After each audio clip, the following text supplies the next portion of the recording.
All right, ladies and gentlemen, boys and girls, it is episode 11. We're breaking the double digit barrier again this week. It is the 23rd of May, and we are checking in. We've got Max on the phone. AC is probably in his last weekend out of town, and then Sam's in studio with me since we have such a classy facility. I'm gonna start calling it a studio. But Studio. that's what I got. We seen Jim.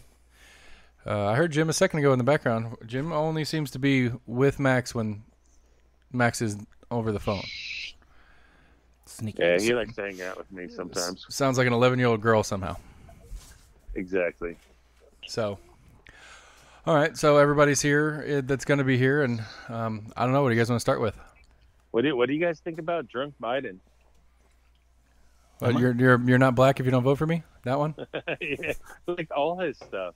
Well, his whole having on MSNBC. Oh yeah. To announce Stacey Abrams as his vice president candidate and forgetting to say like her face was priceless. He announced that?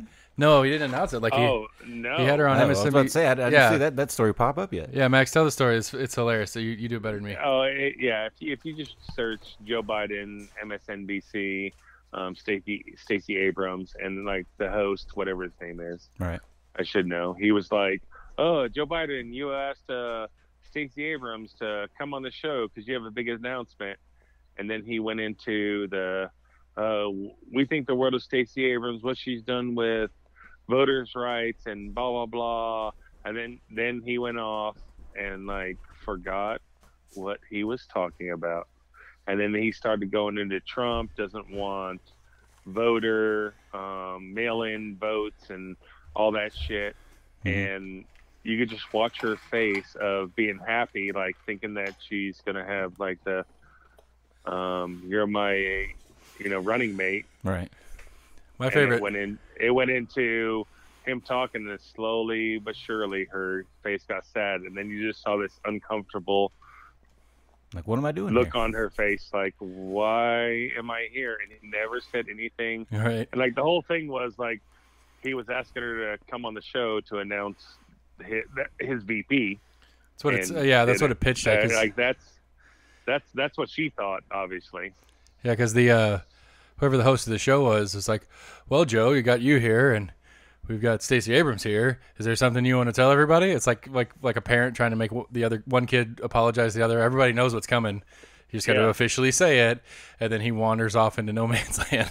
And then, like he just forgot, like, and I mean, I don't like her, but I felt bad for her because you could just look of the You would think disappointment on her face of I thought it was on the show for you to announce. You would think that they would actually have that conversation before they announce it. Well, though. well, that's the thing. I bet they had that conversation, and that's why she was so like, why are you not saying, like, I'm on the show for you to say this, and you don't ever say it. Well, Did you talk to her much at all? No. Yeah, she didn't say talk anything at all. She didn't say a fucking thing. She's weird anyway. I mean, we immediately talked about it after we rewatched the clip the other day. Max and I did, because it's like, who is she again? Do you know her whole story, Sam? Vaguely. Essentially, she's been in, I think her highest. Wasn't it do like a special election that was going on, or was it an actual election? I think it was just a normal election, but her highest official office has been the state senate for Georgia. She ran for governor against Kemp. That's what. Yeah, she was. And lost in a fairly close race, realistically. I've heard a couple of Republican pundits in response to this incident and other times, and she's been brought up in conversation about, like, because the Democratic Party fought it and we're like, no, this is the results are wrong. We're missing counties, or like there's a whole big hullabaloo about like the election was stolen from her by Kemp. Yeah, I mean, there was a big to do. There was a lot of polling places that were getting either like shut down, or Right. there was misinformation that was going out about what days you could vote. Right, and it was a fairly close race. I want to say it was like 50,000 was the difference, which. But it's the most votes, like the most people have ever voted in Georgia was during that. So it wasn't like, oh, we usually have whatever 40% and people were doing shitty shit and they had 30%. It was like the most votes ever. So I don't know. I mean, it's possible, but like literally, that's her claim to fame right now is air quotes. Her governorship was stolen from her by the corrupt Republican machine. I remember correctly, I don't think she fought it too much. I think she conceded and didn't Right, want she to did. drag it out. But the party kept pushing, and that that brought her party fame, and it continued from there. And so like, yeah, they like, it goes back to one of the things AC said in an earlier episode. It's like, as long as you don't pick a bad vice president, you'll be okay. And I don't know where she falls in the line because I haven't really hear her speak officially about anything yet. But it seems to me like she might fall into that Palin vault where she doesn't have the experience on the stage to not screw that up. But I don't know. I don't have any evidence to that. It's just when you're highest. I think she's more like Pence, of like, who's this guy? We don't know anything about him. We don't have anything bad to say about him. We don't have anything good to say about him. Pence, like, though, you know what I mean? Like, I had some bad things to say about Pence. Pence was behind a lot of the vape stuff in Indiana that was awful. But I mean, he was the governor of Indiana, very openly Christian conservative, and I think Pence was a choice to help Trump pull in more of that Christian religious portion of the base. Realistically, I think that was the idea behind Pence in the first place. But he is not a super vocal, super exciting guy like Palin was, for lack of a better word. Hell, Biden is vice president. I don't really remember hearing his voice or name much anywhere in that. I think he just had name recognition in the Democratic Party, just being in it for 20, 30 years. Yeah. But there's not there. I mean, but honestly, like, when you're voting for president, do you honestly care? Like, well, what percentage are you voting for that president because they're vice president? Right, but that's the point. That was AC's point, is that 0% you're voting for him because of the vice president, but there is a significant percentage chance that you're going to vote against him if the pick is bad, and that was the Palin thing. Oh, I see. But yeah, I thought that was the one on the Biden slip up, for lack of a better word, on the Charlemagne the God Breakfast Club show. That's the one that called that. That's the one that I can't believe that was said out loud. And what's funny about that, and I wish AC was here, and we say this every time, and maybe one of you guys can text him and ask him what he thinks about it, because the funny one about that is that after the fact. What is it? Oh, I'll text him. Is it Charlemagne? Yeah. Ask him if it's okay to vote for anybody but Biden if you're black. Because that's essentially what Biden said. Biden said, if you don't vote for me, you're not really black. And because Charlemagne's a black guy, and he's... I was about to say, was this on an African-American-centered show? And Charlemagne, he's been on Rogan once, and I've heard him with somebody else that I listen to podcasts with, and he's a pretty vocal political guy, and he's pretty even-keeled. He's not like hard left or hard right. He's pretty down the middle as far as, like, he's pretty open with his political ideals. But the funny one to me about it really was that after the fact, Biden and his team like backed it down, like, he was on Charlemagne's show, he was joking around, it was whatever. And it's like, it's the exact thing that AC likes to bitch about Trump for, is that Trump says something stupid and then tries to back it down and say it was a joke or whatever after the fact, where AC says all the time, that wasn't a joke. You said it to be serious, or you said it in some serious way. And then after the fact with the blowback, you're trying to pretend it's a joke. And that's exactly what Biden did with this one. And that's what I'd like to see. That's what I want to see AC's looks on. I didn't hear him say that he was joking around. I heard he's basically come out and said that I shouldn't have said that. I haven't heard like any kind of excuse for him to say, that was just a joke. I mean, I'd have to look it up specifically. I've not seen anything to say it was a joke. But how about the other one? Well, he said. I'm sorry. He said to finish this thought real quick. He said, God, what did he say? He did say he shouldn't have said it, but he kind of backed it down, like he got lost in the moment kind of thing. Which I don't know. Whatever. Maybe not trying to say it was a joke or not, but still saying a thing in earnest at the time, and then after the fact trying to back it down and and pretend like it wasn't that big a deal or whatever. But anyway, go ahead, Max. But how about the other one that's popped up since that was the African girl, African American girl, black girl, whatever you want to say, at like a town hall meeting said that if I was your daughter, and I got pulled over by the cops, what should I do to not have an issue or whatever? That basically, like, the whole black people pulled over, getting shot kind of thing. That was where she was going with it. And his response was, if you were my daughter, you would be Caucasian and you wouldn't get pulled over. Wow, I haven't heard that one. I need to find that quote. It is. That's another one that it's been popping up. I don't know. I mean, it's funny. If it was a joke, it's hilarious. Because of the the whole if you're black, whatever, that's another thing that's circulating, and it's like, wow, like this problem I have with Biden. Like, I mean, he's not going to be president. There's no way. And if you are a hardcore Democrat, like, he's not progressive enough. No, it doesn't matter how progressive you are. If you claim yourself as a Democrat, you should be embarrassed right now on this is the guy that you are putting up to run against Trump. Right. Like, how bad is it?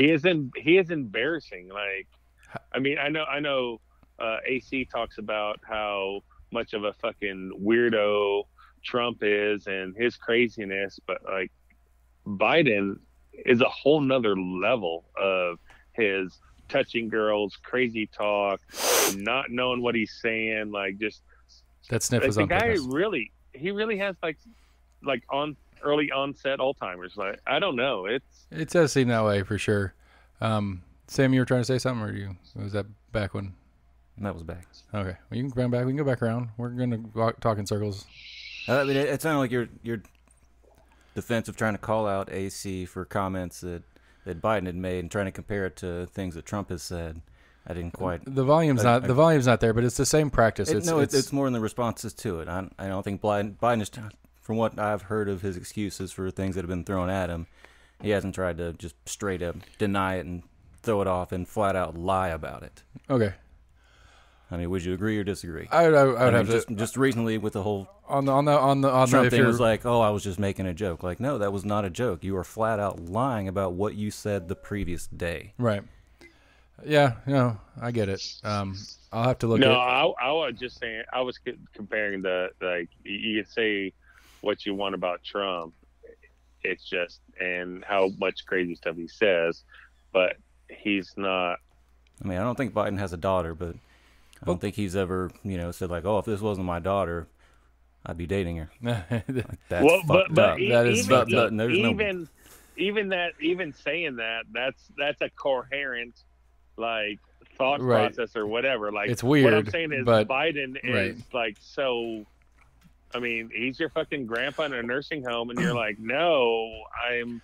All right, so So let's talk about it in one of the ways AC brought up, and one of the podcasters I was listening to today was talking about it. And he was saying,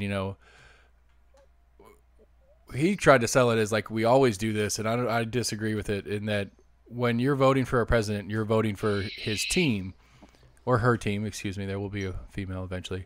And I'm trying to think if there's ever a time, because essentially this guy's pitch was, as much as I don't like Biden, as much as I'm concerned that he is mentally ill or whatever, he's not going to put another conservative justice up that's going to try to overturn Roe v. Wade. He's not going to put X, Y, or Z in these different positions.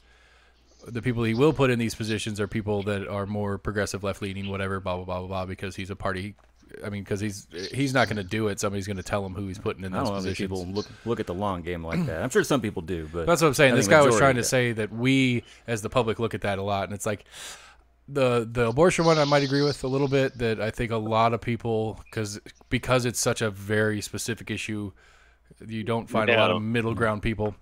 But but like, I mean, I'm on the other side of it, but I mean, we've had a Republican president and a Republican House and Senate. Like, we had everything going to overturn Roe v. Wade, and it didn't get overturned. Well, but that's timing of retirement of judges too, and You know what I mean? Like we had every opportunity, but we to didn't overturn we Roe I v. don't Wade. I want to say wait And, I don't it's agree not with got that overturned. because we keep saying the Republicans have not had the opportunity because they haven't had a justice die or retire in the because Trump put No, we had when Bush was president. We had, remember the whole fucking Clarence Thomas, wasn't that fucking Bush? I don't recall, No. but I mean Bush got one, and I'm Are you sure? Because Obama got Maybe one. maybe the original Bush. Well, what I'm saying Not is, putting like, Clarence there's- Thomas in, replacing him. Is he still there? Yeah. Yeah.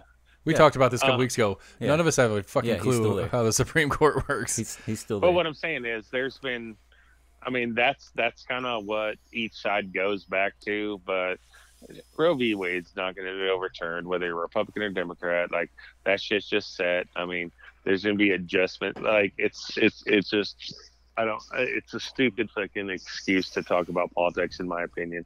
Even though I'm But go on ahead. the other side. Yeah, but my main point is like this, like, have I been? It makes sense that you should look at that as a voter. So you're not just voting for Biden or Trump. You're voting for the team that he's bringing with him.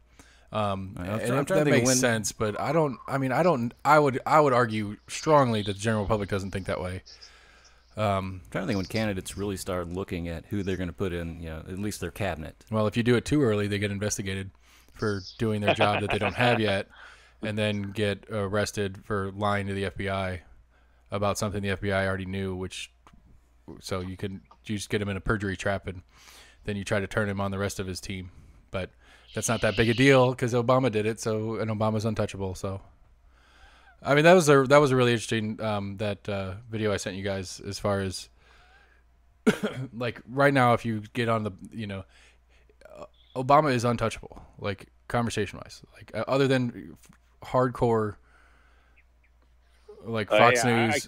I can't say anything about Obama because if I do, I'm a racist. So that's part of it for sure. But I mean, there was plenty of scandals in the Obama White House, and I can't remember his phrase, but he had a fake news phrase. It was fake scandals or not trumped up scandals because that'd be too appropriate. Yeah. But like these like conspiracy scandals and stuff, like I can't remember what he called it, but very dismissive when he'd get up there in the podium and be like, "You guys want to focus on these wild like these fictitious scandals." I can't remember what his phrase was, but it was something in that shape, and it wasn't as direct as your fake news, but it was the same kind of thing. It's like, and they weren't wild scandals. That ACLU one that was in that video I sent you guys about how essentially, as of right now, the federal government can detain you without a charge for as long as they want to, and can't do shit about it. You can sit in jail for 100 years until your trial. It doesn't matter. Obama had reauthorized that? No, 'Cause I'm Obama. pretty sure that's a part of the Patriot Act. I don't believe so. I believe that was a separate. No, well, I'm pretty sure something close to that is related Okay, to the Patriot either Act. way, that fine. You can be, okay, either way, is that what this? I mean, it's one thing to attribute it to a previous administration and something that got reauthorized versus But when you're trying to associate this being solely Obama's. Okay, but you doing. still I mean, it's one of the things I hate most about Trump is that he reauthorized a bunch of Patriot Act stuff. Okay. And then he overspends all sorts of stuff. I just think it's Okay, but it sounded like you were pointing at Obama specifically I- for we'll- this one fact. We'll have to double check this specific one. The tan suit was terrible. Well, the question is, no the other question president is- has ever done this. so How what dare you're saying, you. Sam? So what you're saying, Sam, is you can't look bad on that president if he was not the one that started the act. He was just the one that continued the act. No, I'm just saying that the way that I felt the gentleman in front of me was portraying it was all fingers were being pointed directly at Obama. Well, I'm but what pretty I'm sure saying that is- that specific law pertains to the Patriot Act that was passed But after 9/11. A or B, But it doesn't almost 20 matter. years Like, ago. If George Bush was a fucking asshole for doing it, and Obama's still an asshole for fucking doing it, like it doesn't matter who started Right. it. It doesn't If exonerate you're- the if person you're that continues okay it. with the I'm person not that saying it continued exonerates it, but it's one thing to misappropriate the blame. But I think the point here is that it's not misappropriating the blame. It's in addition to Bush being an asshole for putting this thing in the first place, Obama's an asshole for letting it continue. He had the opportunity to take it off the books because it is a gross injustice on civil liberties of American citizens, and he had the opportunity to take it off the books. We've had I don't know how many people we've still got at Guantanamo Bay that have no charges pending against them, yet they've been there for. But I think I thought years. I thought the one that that's fucked up. Yeah. I thought the one referenced in the video was for American citizens specifically, because the Gitmo people are all foreign terrorists. They're not. It's not like I could get picked up for talking bad about the government and they'll throw me in Gitmo forever. I hope not. If that's so, I'm gonna stop talking. I know. Have you heard stories of black sites?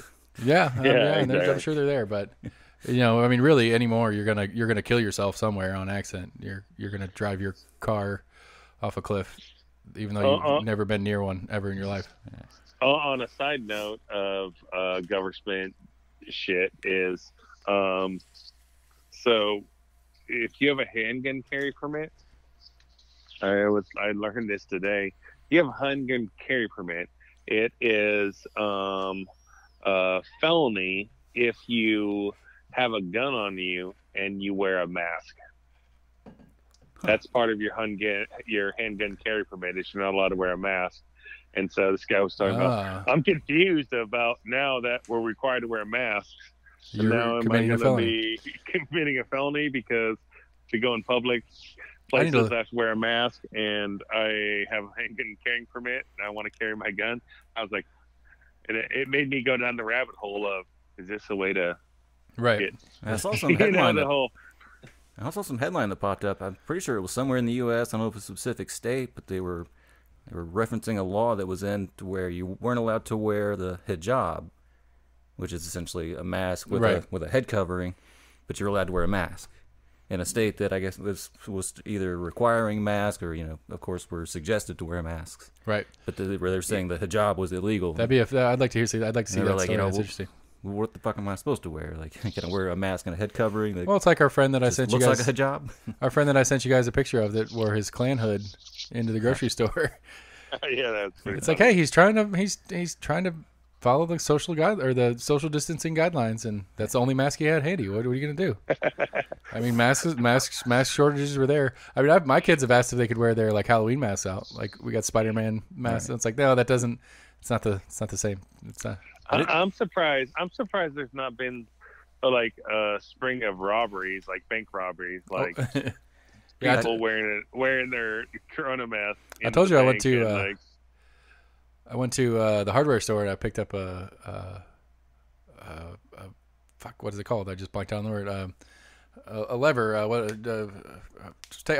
dismantling the deck. Saw? No, I was dismantling the deck. I don't know why I just blanked. A crowbar. Jesus Christ. I went and bought a crowbar to take apart my deck because we're rebuilding the deck, which is almost done. It's actually essentially done now. But I went to get a crowbar because I needed the crowbar to take apart my deck. And so I'm walking up to the register with a crowbar in my hand and a mask on. And I'm just giggling in my head, just like, this is so wrong. Like, there's so many wrong things about this. I saw one video of an African-American guy that was, I guess he started filming himself. He was at like a Walmart or whatever and started getting followed around by their security guy. And he was like, this guy keeps like following me around because he was wearing a mask. And the guy, I guess, like, no, it's because he was black. Had nothing to do with the mask. I'm assuming that was part of it as well. Possibly. I mean, if you want to associate that with it, yeah. The security guard automatically thought that, but he was like, this guy's like followed him like all the way out to the parking lot and everything. Pretty much like chased the guy out. I'm going to send my daughter, who's 17, in a convenience store with a Corona mask on with my wife's ID and see if they were like... Right, can you lower the mask? I can't see your face. Yeah. Yeah, like, are they going to be like, oh, I'm sorry? Are they just going to be like, date of birth? Okay, you're cool. Yeah, just make sure you do a video of it so we can post that as a. I don't know what stores are doing for that. I know I got a letter from my bank that was saying, we're encouraging patrons to wear a mask when they come inside. You may be asked to, pull it down for a moment while we verify your identification. I don't think the bank has your. Oh no, I guess to deposit or cash a check, you'd have to show them like your license. Right. But apparently my bank said you may be asked to lower your mask to identify. See, I'm wondering if people are doing that. Like, well, realistically, too, as far as carding, you're putting more danger into handling somebody else's ID than somebody without a mask. As far as because as much as people try, they touch their face a lot, and so you touch your face. My ID saves my wallet, and I very rarely pull it out. But I'm just saying when they ask for your ID and you sneeze in your hand in the car, not thinking about it. Get out of the car, throw your mask on. Yeah. Don't have hand sanitizer handy. You don't, again, not thinking about it, not malicious. Right. But you get out of the car, you go inside, you get a beer, and reach in your wallet, hand them your ID, and now your snotty hand is all over your ID, and now it's in their hand, and then they give it back to you, and then they go and pick their nose or whatever everybody does all the time down the rabbit hole. Right. And there you go. And now you've infected a person with most likely nothing because you most likely don't have it. So I did see something interesting on gun control. It was a little segment that was talking about in Canada, kind of what the citizens have to go through to, I forget what they call their gun carrying permit or whatever.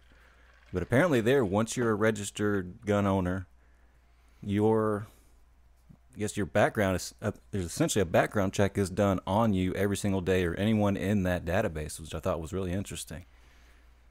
To where, I guess if you got your license and then, a year later, you end up getting a DUI or whatever. Like it'll automatically pop up. So essentially, your name is run every single day through a criminal database just to make sure. That sounds backwards. Like it would make more sense that if something happens that you have a criminal incident that is now on file, that when they are filing you, they run as part of your background, as part of your check on you in filing that incident, they run the check and see if you're in the system or not. It seems labor intensive to do it that way instead of do it as needed. It's labor intensive. Essentially, I'm sure they've got a computer program that's just. I'm just saying, like, how would you get into the system? I mean, you're having one done as soon when you have to apply for it. Right, like, I get that. It's almost like a job application when it was showing this one lady that was filling it out. You had to get like 2 references and have all these things done. I think there's like a 3-week like gun training course that you have to go through before she was able to get it. But I just thought it was interesting that I think that's a good thing because essentially, to buy a gun, you have a background check that's done here in the U.S. But then after that, I don't know how you would find out that someone commits a crime and is a. I'm just saying that's about my point is that when that person commits you the crime, you probably look up and say a gun is registered to this person right. that committed this crime. That would be the logical crime. way to do it instead of every day the computer runs a check. Anytime you get put in the system, it should check. I think that is a logical check. That's the only way to keep up on people that have a gun, that are registered, that are. I mean, they even said that it was some crazy percentage of people that own guns or that are registered in Canada, that they are that much less likely to commit crime because they're being law-abiding citizens. Because they're being watched. No, not because they're being watched. I just like it's a logistics. It's a logistics thing to me, though. Because they know they're being good citizens, so they have nothing to fear. Yeah, that is an anti-American mentality to me. And they're Canadian, so it doesn't matter. But like the idea of after the U.S., they are the second highest per capita gun owning nation in the world. Good for them. Yet they have, I think they average like 160 gun deaths per year compared to the U.S., which is like 15 to 20,000. I want to see the stats. Yeah, I don't disagree with you, but I want to see the stats because how many of those are police related?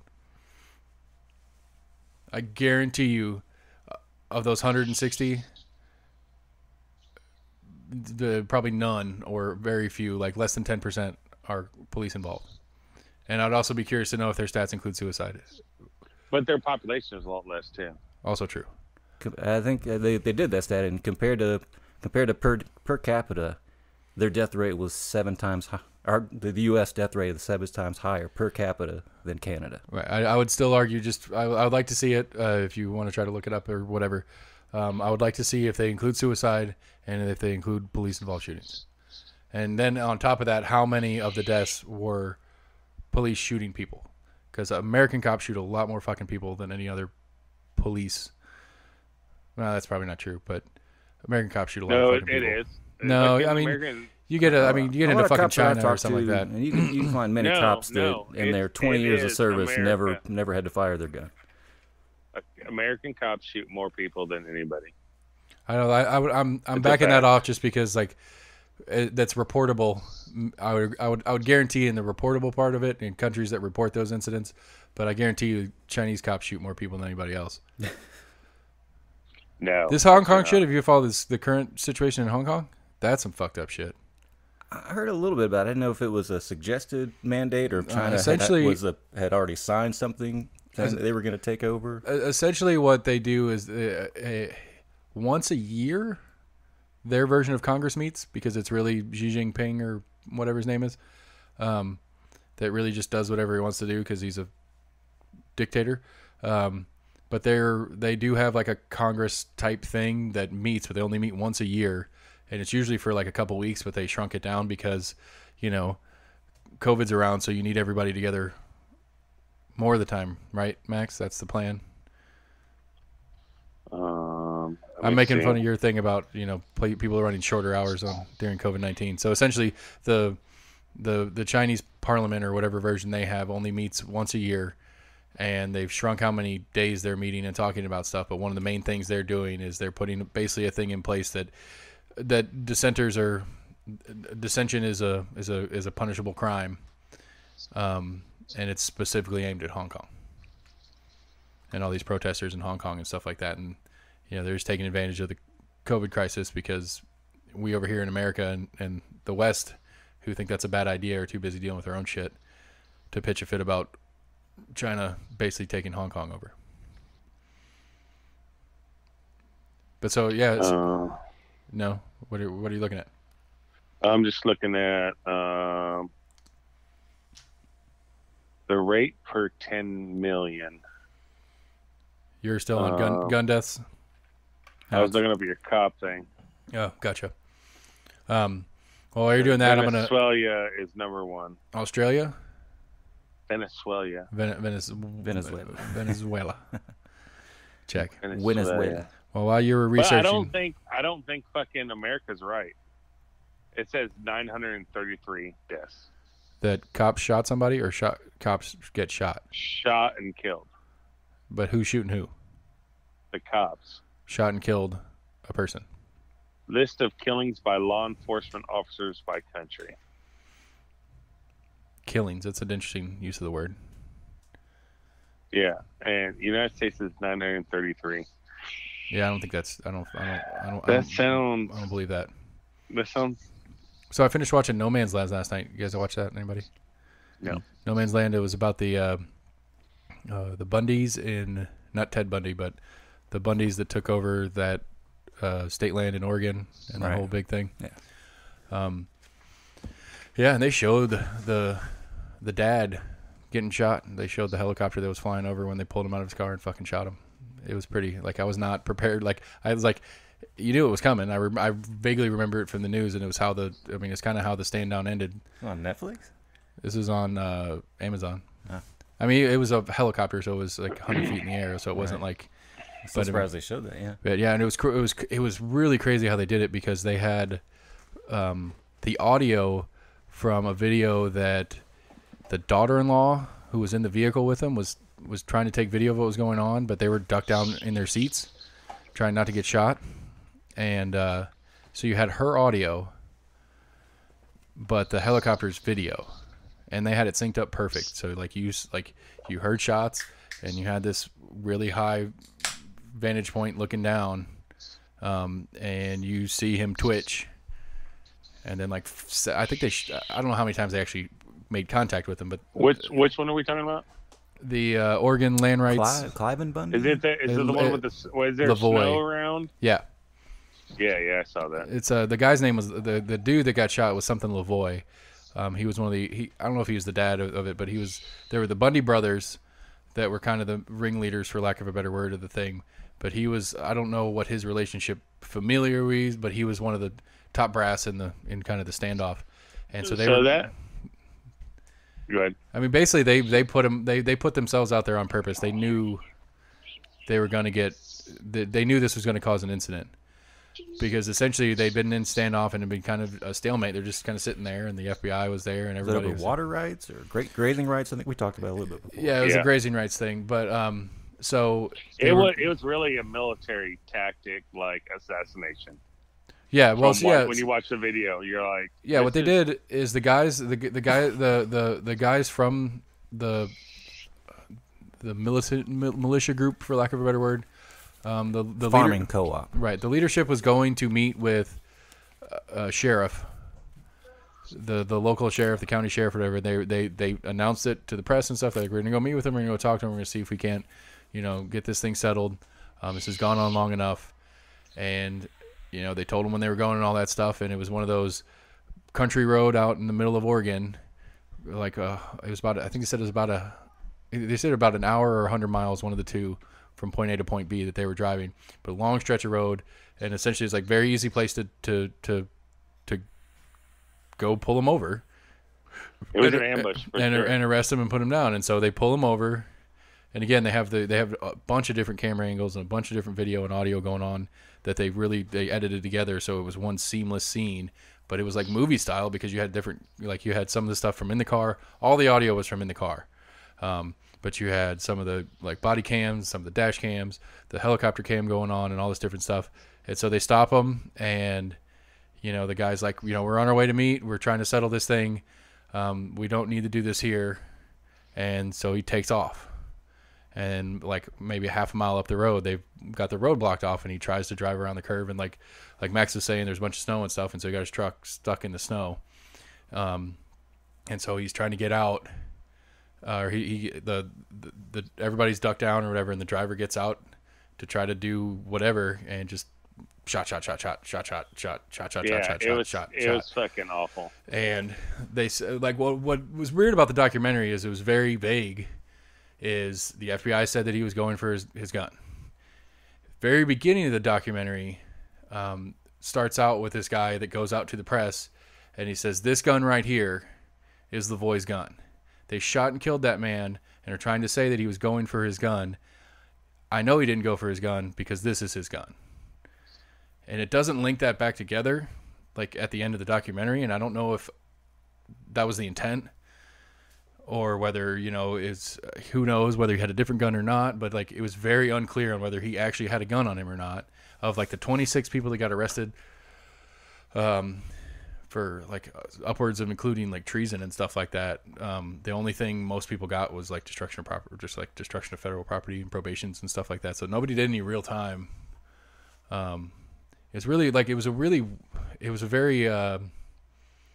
So they didn't say if they did or didn't find a weapon in the vehicle? Right. They didn't talk, like the ending was very abrupt. Like it just kind of went, cause and I don't know if this was reality at the same time. Like an investigative journalist? Well, I don't. There's no investigative journalism nowadays. What are you talking about? No, I'm talking about the who put this out. I'm right. asking if an investigative journalist was the one that put this thing out. I don't know who specifically the guy was that made it, but like it was very interesting. It was very well done. They had a lot of footage from a lot of different people because this is, right. It was 2016, so social media is in full swing. There's guys live streaming from inside the camp. All the different all the records are there and easy to get to, so they can go on YouTube and you can find the sheriff, talking to the press about whatever. You can find all these different videos, and it's all spliced together. But yeah, it doesn't say anything about whether he found a gun on him or not, and all that stuff. They arrest the other 3 people in the car, and then the documentary immediately goes to like 6 months later. Everybody's court hearings are coming to an end. They're acquitted of this. They're found guilty of that. Blah blah blah blah. And that's the end of the thing. And it's like, it's weird. It's a weird ending. Like, because it couldn't. I mean, it was very. Again, it was a fairly balanced documentary. It wasn't like these guys are super right and they're doing what they're doing. What I mean, they definitely sold they're doing what they believe, that they're being tyrannized by their government and they're trying to fight back. But it sold it as this is what they think, this is what the cops think, this is what the local community thinks. It was a very balanced, but the ending was very, very abrupt and kind of left you going, I don't know what I'm feeling like about it. I don't know what this feels like, as far as like, I don't know if I'm, because again, everybody left, just like everybody else, just like as soon as that incident went down and they shot the guy that was 50 miles away from the camp, pretty much that was the leadership, cut the head off the snake, and all these people from all over the country that came and squatted basically just kind of was like, okay, well, we don't have a direction anymore, so we're gonna come out. And so it just shows a little bit of footage of just guys walking out to the police line and getting arrested. And then, or was it they like, these motherfuckers are gonna kill us for sure? Maybe. Like I was standing here for a point, but I didn't realize they were just gonna gun us down. Let's get the fuck out of here. Yeah, maybe. Yeah, I don't. Okay, like... so go ahead. No, it's You like wanna I don't pick up? like I'm into this and I'm willing to fight for it, but if they're just gonna assassinate us and nothing's gonna actually get going, like if this isn't real war, I'm out of here. So do you guys want to backtrack now? Because AC just texted Yeah, hit me. on the whole Biden, if you're not black, whatever. Yeah, shit. yeah, yeah. All right. So first, read the question you asked him, because I I know that. said, is it okay to vote for anyone other than Biden if you are black? I was obviously referencing his statement. Right. And he said he should have chosen his words more carefully, for sure. Perhaps the spirit of what he was saying was he doesn't understand how minorities could vote for Trump, given his defense of white supremacy folk. Really? Like, Jesus, why are you not on this podcast right now? Jesus. I mean, But he said, and then it goes on to say, but even that can be dicey. Jesus Christ. yeah, I don't. I mean, again, I've gotten in arguments with a couple of my actual Mexican friends about how racist Trump is, and I could see it. Like I could see how you would believe it, but I don't. It doesn't make that much sense to me that you think he's actively that fucking racist. Any more than I don't know. Okay, so the real one here you go. If you want to ask AC a question, that because this one should be a whole like 2 or 3 episodes, because AC brought it up a while back. Why is it that what's the word I want to use, the shittiest, the worst, the most fucked up cities in the United States are all blue cities? Like the most crime ridden, have the most issues, are the most vocal about all the problems they have. Baltimore, Memphis, Detroit, LA, San Francisco, New York. All of them are the most vocal about the racism in government, the systemic racism in society, all the different shit that goes on that is a huge that are huge Democratic, like this is what we stand for. We think this is a problem. We need to fix it. Why is it that almost, I don't know for 100%, but most of them are blue cities, and most of those blue cities are in blue states. Memphis being an exception. Baltimore is not. Baltimore, Maryland's usually a blue state. I don't know how Michigan sits normally as a state. I would say Atlanta's probably blue, but Georgia being red. Right, I agree with that. Yeah, Atlanta's definitely blue, but Georgia's definitely red. Do you hear a lot of shit coming out of Atlanta like that though? Atlanta has a bad gang problem. I agree with that, but I'm just saying that as far as like, you know, the systemic racism issues, the government hates black people, they you know, that kind of, do you hear that coming out of Atlanta like you do from Baltimore or New York or Detroit? You know, that it's I can't say I've heard of it as much. There's always been, the South has always been known for, you know, supposed, you know, racist cops. Right. And I get, and I'm not saying it doesn't exist in other places, but as far as the vocal level of the places that seem to be the most upset about the situation that they're in, all seem to be run by Democrats. And nobody, and I'm curious. If you contribute that to most major cities, you tend to have more Democrats. I agree with that. Right. In large cities. Again, but that doesn't change the question. Like, why is that? No, but excuse the statistics. If you're looking at large cities, you're going to have a higher crime rate per capita. Well, not necessarily per capita. Why is that? Why is there a higher crime rate in big cities? I think it has to do with just you've got so many people in smaller, tighter spaces. Cost of living is usually a little bit more, and the disparaging difference. Not disparaging. The bottom is economic disparity. Right. The bottom is so far down, and the cost of living so high that it makes sense. But again, those are Democrat issues. Cost of living is a Democrat issue because one of the biggest factors in cost of living is taxes. So if taxes are one of the things that are driving cost of living up, that's usually associated with the Democratic government and higher taxes. A Democrat government. So is taxes are driving up cost of living? This kind of goes. So with, hold on, I'm sorry. I gotta push back on that one real quick. If you're paying 20% in federal income tax, and you have a state income tax of like 5% on top of that, 4% on top of that, and a state sales tax as a couple percent on top of that, and you live in the most expensive set of property in the state because it's the most populated, probably that 15, 20, 30%, because that goes to all class levels. I can see property taxes being higher, and you're going to look at the Northeast Corridor. Right, and then property taxes are higher, and so rent is therefore higher because of property taxes, among other things. So I would say taxes are I would say they're one of the bigger, if not the biggest factor that drives up cost of living. Because that's one of the things great about, I mean, where we live here, property tax is low.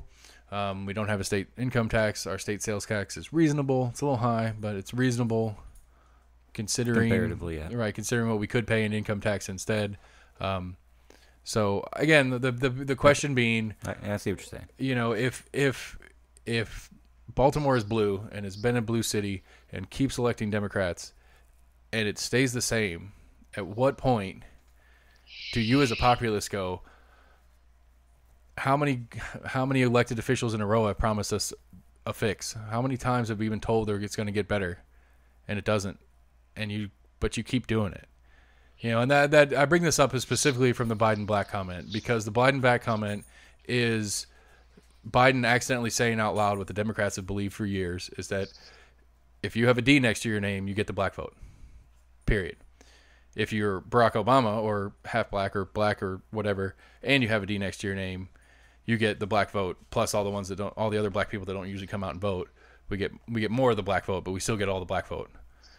But bottom line, if you're a Democrat, you get the black vote. Period. That's the way the Democrats feel, and they treat it that way. And I don't understand just the premise. Like I said, the premise confuses me, because you have Baltimore or Detroit that has been a Democrat government, right, a left-leaning Democrat-run government for years, and it doesn't change or gets worse. But they keep electing Democrats, and it's like, at what point do you say this isn't working? So is there a black, or can you be black and be racist? Yes. By the original definition of the word? By your termination, I'm saying in the general public. Yes, absolutely. A black man can be just as racist as a white man. Well, in the definition, yes. Right. But in society, the current definition, no. You have to be. You cannot. People throw out the reverse racism, right? Like, which is the opposite of racism, right? If you're saying the reverse racism, the opposite of racism is not being racist. So if a black person, like, people throw that out, and I don't quite understand. No, reverse racism is reverse racism is just the term for a black guy being racist. Yeah, but how is that reverse racism? It's not. Like, it's not anti-racism. It's just since a black guy can't be racist by the new definition, they had to make up a new term, so it's reverse racism. And you've got to tread on what like, you know, on this topic right here. So, you know, you're talking about like a majority of cities of Atlanta that's majority African American, and you're talking about these areas that are mainly African American, and then saying, well, you know, you're complaining about the situation, but you keep on voting for the person that is keeping you in that situation. Why are you okay with that? Right. I mean, that's kind of thing. And then Wait, are you calling me racist? No, I'm saying that the system is racist. Right. Like, if you, exactly what you say, you know, if you keep on pulling ping pong balls out of a bag, and you keep on hoping for a black ping pong ball, and you keep on pulling out white ping pong balls, at one point are you saying, I'm going to switch to another bag because there's no fucking black ping pong balls in this bag? Yeah. Like, but they don't. That's a great analogy. I like that. It's funny. You know, but it is. And, you know, and it's these inner cities and all this, if you look at the major I don't want to say that, I'm going to sound racist saying that, but major crime and all these areas that happen to be majority minority. When do you start saying, fuck, we don't need to have the current policies in place to fix the situation we're in? And when you make a statement like that, all of a sudden you're a racist. Right. Yeah, it's like Candace Owens. Look her up if you haven't. She's pretty fantastic. She's Turning Point, so she's far right, whatever, but she's a gorgeous black girl, and she basically says it. She's like, why do we as black people, why are we assumed to vote Democrat when you go through the history and for my lifetime, and she's probably mid-30s, maybe no, she's probably not even that. She's probably 30, 35, somewhere in there. She's like, in my life, mid-30s. Well, yeah, it is. I was back at I was giving her the benefit of the doubt, but anyway, she's like, in my lifetime, it's always been assumed that we vote for Democrats, and in my lifetime, I haven't had one in office and anywhere that I've lived that I felt like had really actually passed the rhetoric, actually did anything for my community. So that's what opened my eyes, and I started looking into other things. And then she went far right. My favorite is Killer Mike. If you want to talk about influential black guys out there doing cool stuff, look him up. He's pretty. He's a rapper, but he's pretty great on the subject. He's like, his thing is he was at there's a video of him. He's at like a town hall style thing where they're talking about different stuff, and it's like, everybody's pro Obama there or whatever. He's like, you guys, and this was going into the Hillary Trump election, and he's like, y'all up here bitching about which master you want to serve, because he's a libertarian, or at least in function. He's like, I don't want any of these motherfuckers. And you guys keep thinking it's a fight over which person that you want to be held down by, because these people over and over again do that. And it's like, he's not wrong. I mean, I don't know if he's right or wrong. Honestly, I don't have the life experience to have to deal with it, but it's like we're fighting over which one, and they're this, like we've said before on the podcast, they're the same, it's wings of it's the left and right wing of a bird. They both have to work together to fly. And if systemic racism and all that stuff are actually as real as people say it is, it takes both wings to get it there. Yeah, and there's another, the Hodge twins. I don't know if you've ever followed them. Yeah, they're pretty good. They're pretty good, but like, they're creepy though. They got those. They got those really really bright like blue eyes or whatever. Yeah, and it really they crack me up. It pops out. They're funny though. Yeah, they're really funny with theirs. But it's sad that our society has made it have to be like his whole comment of black, if you're voting for, if you're voting for Biden, if you're not black, if you're not voting for Biden, like so then what are you saying, that if you're white, if Trump came out and said, you're not white if you're not voting for me, like that's racist as fuck. That would be fucking racist as hell. That would end the planet. Like the world would stop. Yeah, it would be awful. And like, how is that?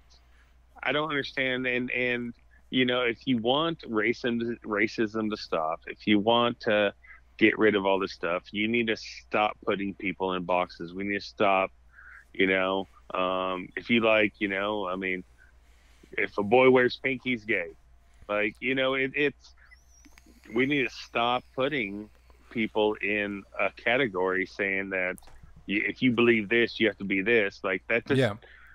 I mean, the whole race issue, the sex issue, the homosexual issue, all that stuff can't end if we're just going to put people in, because people conform. You've seen what's that study where they take, it was in the 70s. They did a study where they had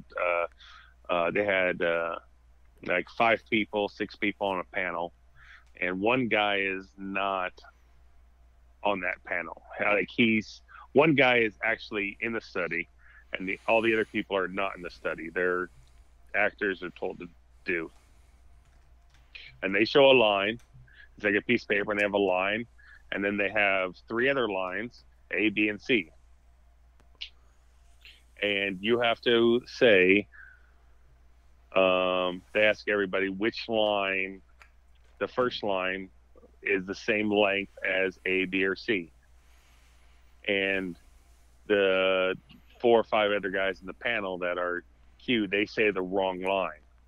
And then the other guy, which is obvious, is like, no, it's B, and everyone else says C. And then they'll start asking him questions. And after 4 or 5 of those, the guy starts agreeing with everybody else in the panel. Right. Because he wants to conform with the group. Right.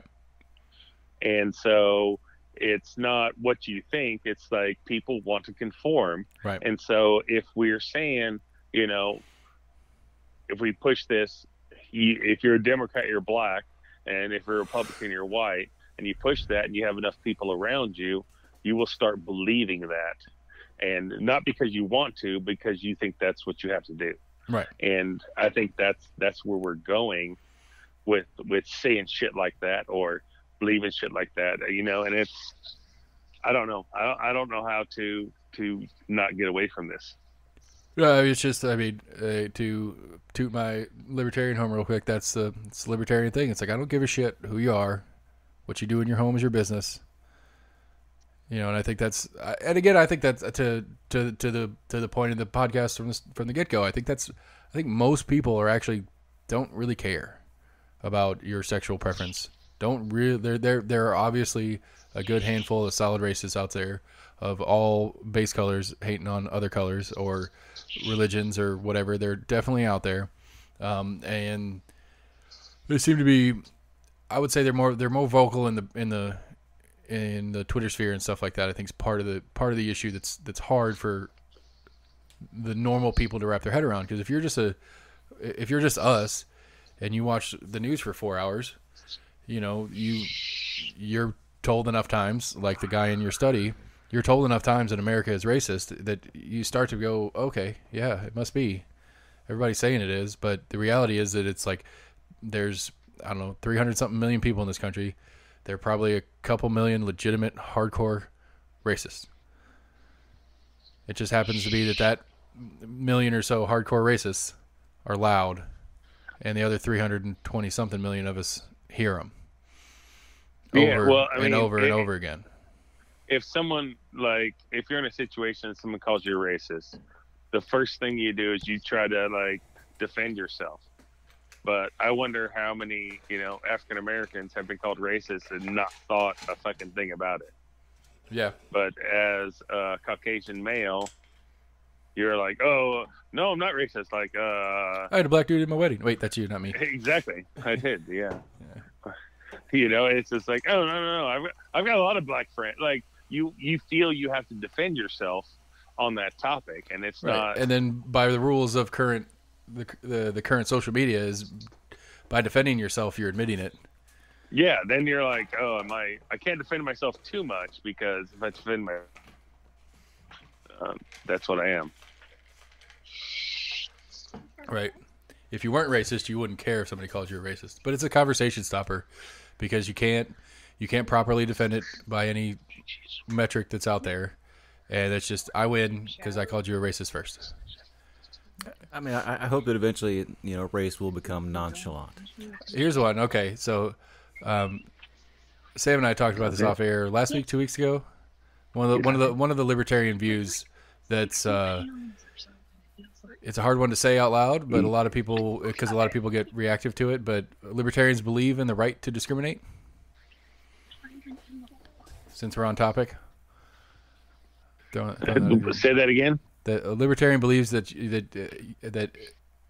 for clarification is the libertarians believe in the right to discriminate. Clarification is that the right for individuals to discriminate, not for the government, even though the government does it too. But it's a libertarian thing. You're not speaking in terms of the government because you don't want the government there. So, but a libertarian believes in the right to discriminate. Well, I mean that's you know, it's. I'm still upset about those people that had that cake shop that was destroyed. They lost their business because of all that stuff, because somebody wanted them to make a gay cake and it was against what they wanted to believe. And then they were like, ostracized because they didn't want to make a gay cake. Like, how is that? I mean, if I make squares and someone says, I want you to make a circle, and I'm like, I'm not going to do a circle. I only make squares, and now I'm going to get shit on because I don't make circles for this people. Like, I didn't understand how that is. I think there should be a right on what you want to do. I mean, if you have somebody in your restaurant that is being an asshole and you don't want them in your fucking restaurant, and you say, look, you can't come back here anymore because you're an asshole, that's okay. It's going against what you believe. And I don't understand how businesses are being forced to do stuff that they don't believe in. Right. I know it's kind of a crazy, it's not a correct analogy because they're talking about, hetero marriage versus homosexual marriage, but whatever. I mean, that they weren't saying you couldn't do it. They're saying we don't want to make your cake. Right. They're not saying you can't do it. They're saying I won't do this thing for you. They're not saying you can't have a cake. Right. And the libertarian argument on it is, if I own a restaurant and I don't want black people in my restaurant, I can say I don't want black people in my restaurant and not let them in. I'm an asshole. It's bad for business, but I should have the right to do that. I would say that's not. But then, are you going to then complain if your business dies because of that? No, I have no right to complain. No, I said that's different. I said I would say it's. I don't think it is. I would say it's different between making a cake for somebody. I would say if somebody came in and said, I want a swastika cake. Let me change. Let me change it so I don't sound racist. Let's say I'm a black guy, and I own a restaurant, and I don't want white people in my restaurant. It's easier to talk this way. But I don't want white people in my restaurant. It's bad for business. And, a reverse racist analogy. Whatever. It's the same analogy. It doesn't matter. I mean, but the sad thing is that would not fucking make that would right. There would nobody would say a fucking word about it. But that's not my point. Nobody would say a word. But more my analogy is if somebody said, "I want a fucking swastika on a cake that says Hail Hitler. I hate fucking blacks, Mexicans, Jews," and the person said, "I'm not making that cake for you." Nothing would be said about that. You're right, but what's the difference? Like fundamentally, what is the difference in that? Fundamentally, is in the right to discriminate.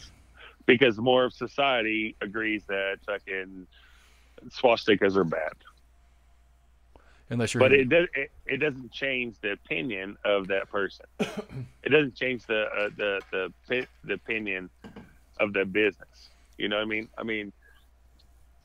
Right, it would be a positive if you're the cake shop and you say no to that guy and you go on social media and be like, this asshole came in today wanting to get a swastika on his cake and I said no, fucking Nazis, and you're a hero.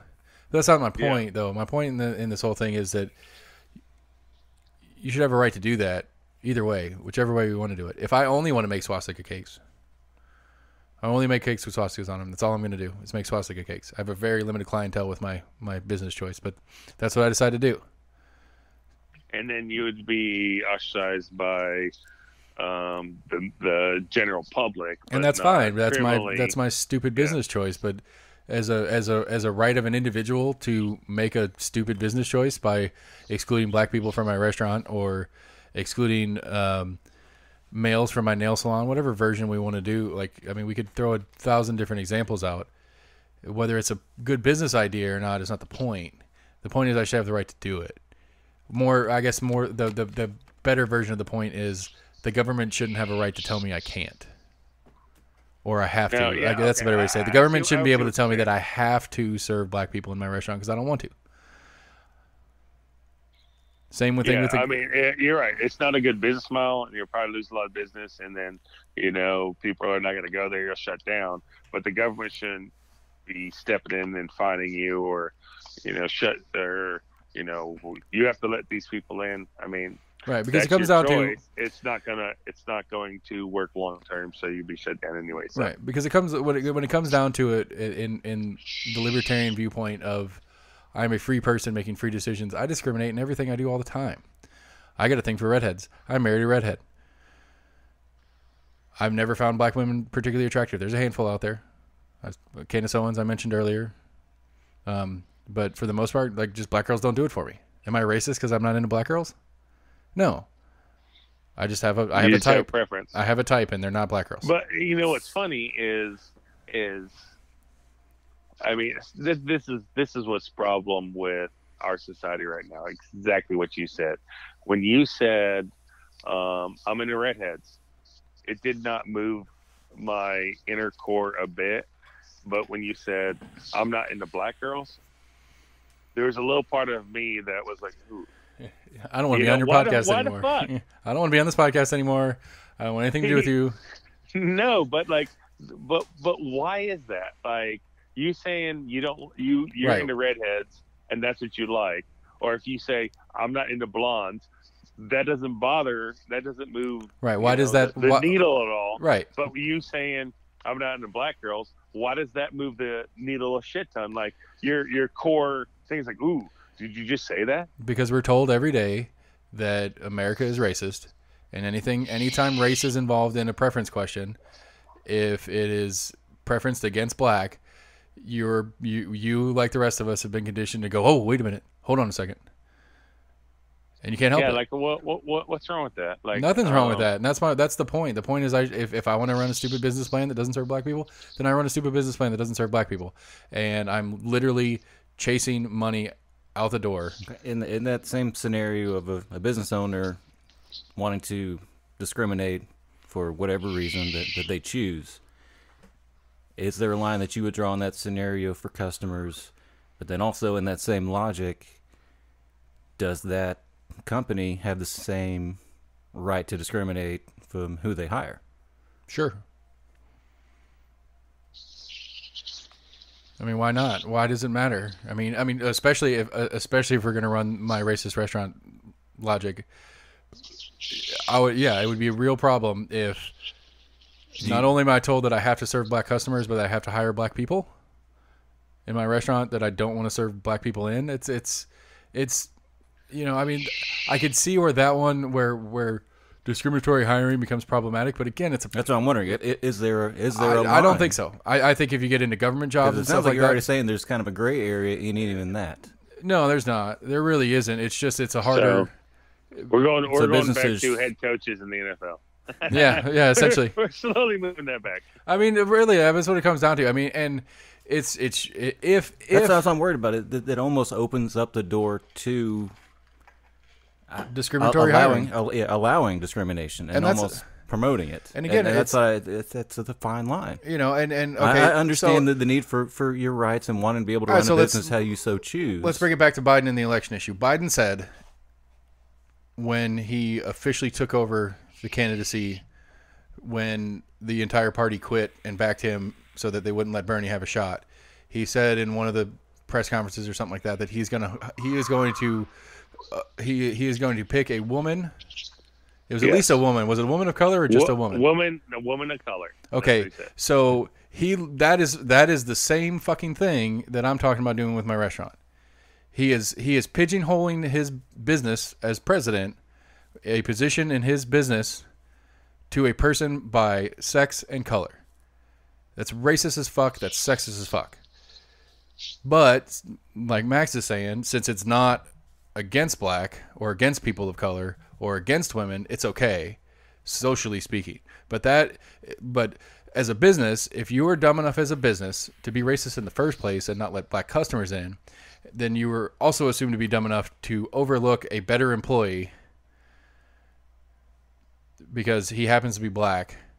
I'd rather have a white guy that's not as good of an employee than a black guy that's a better employee.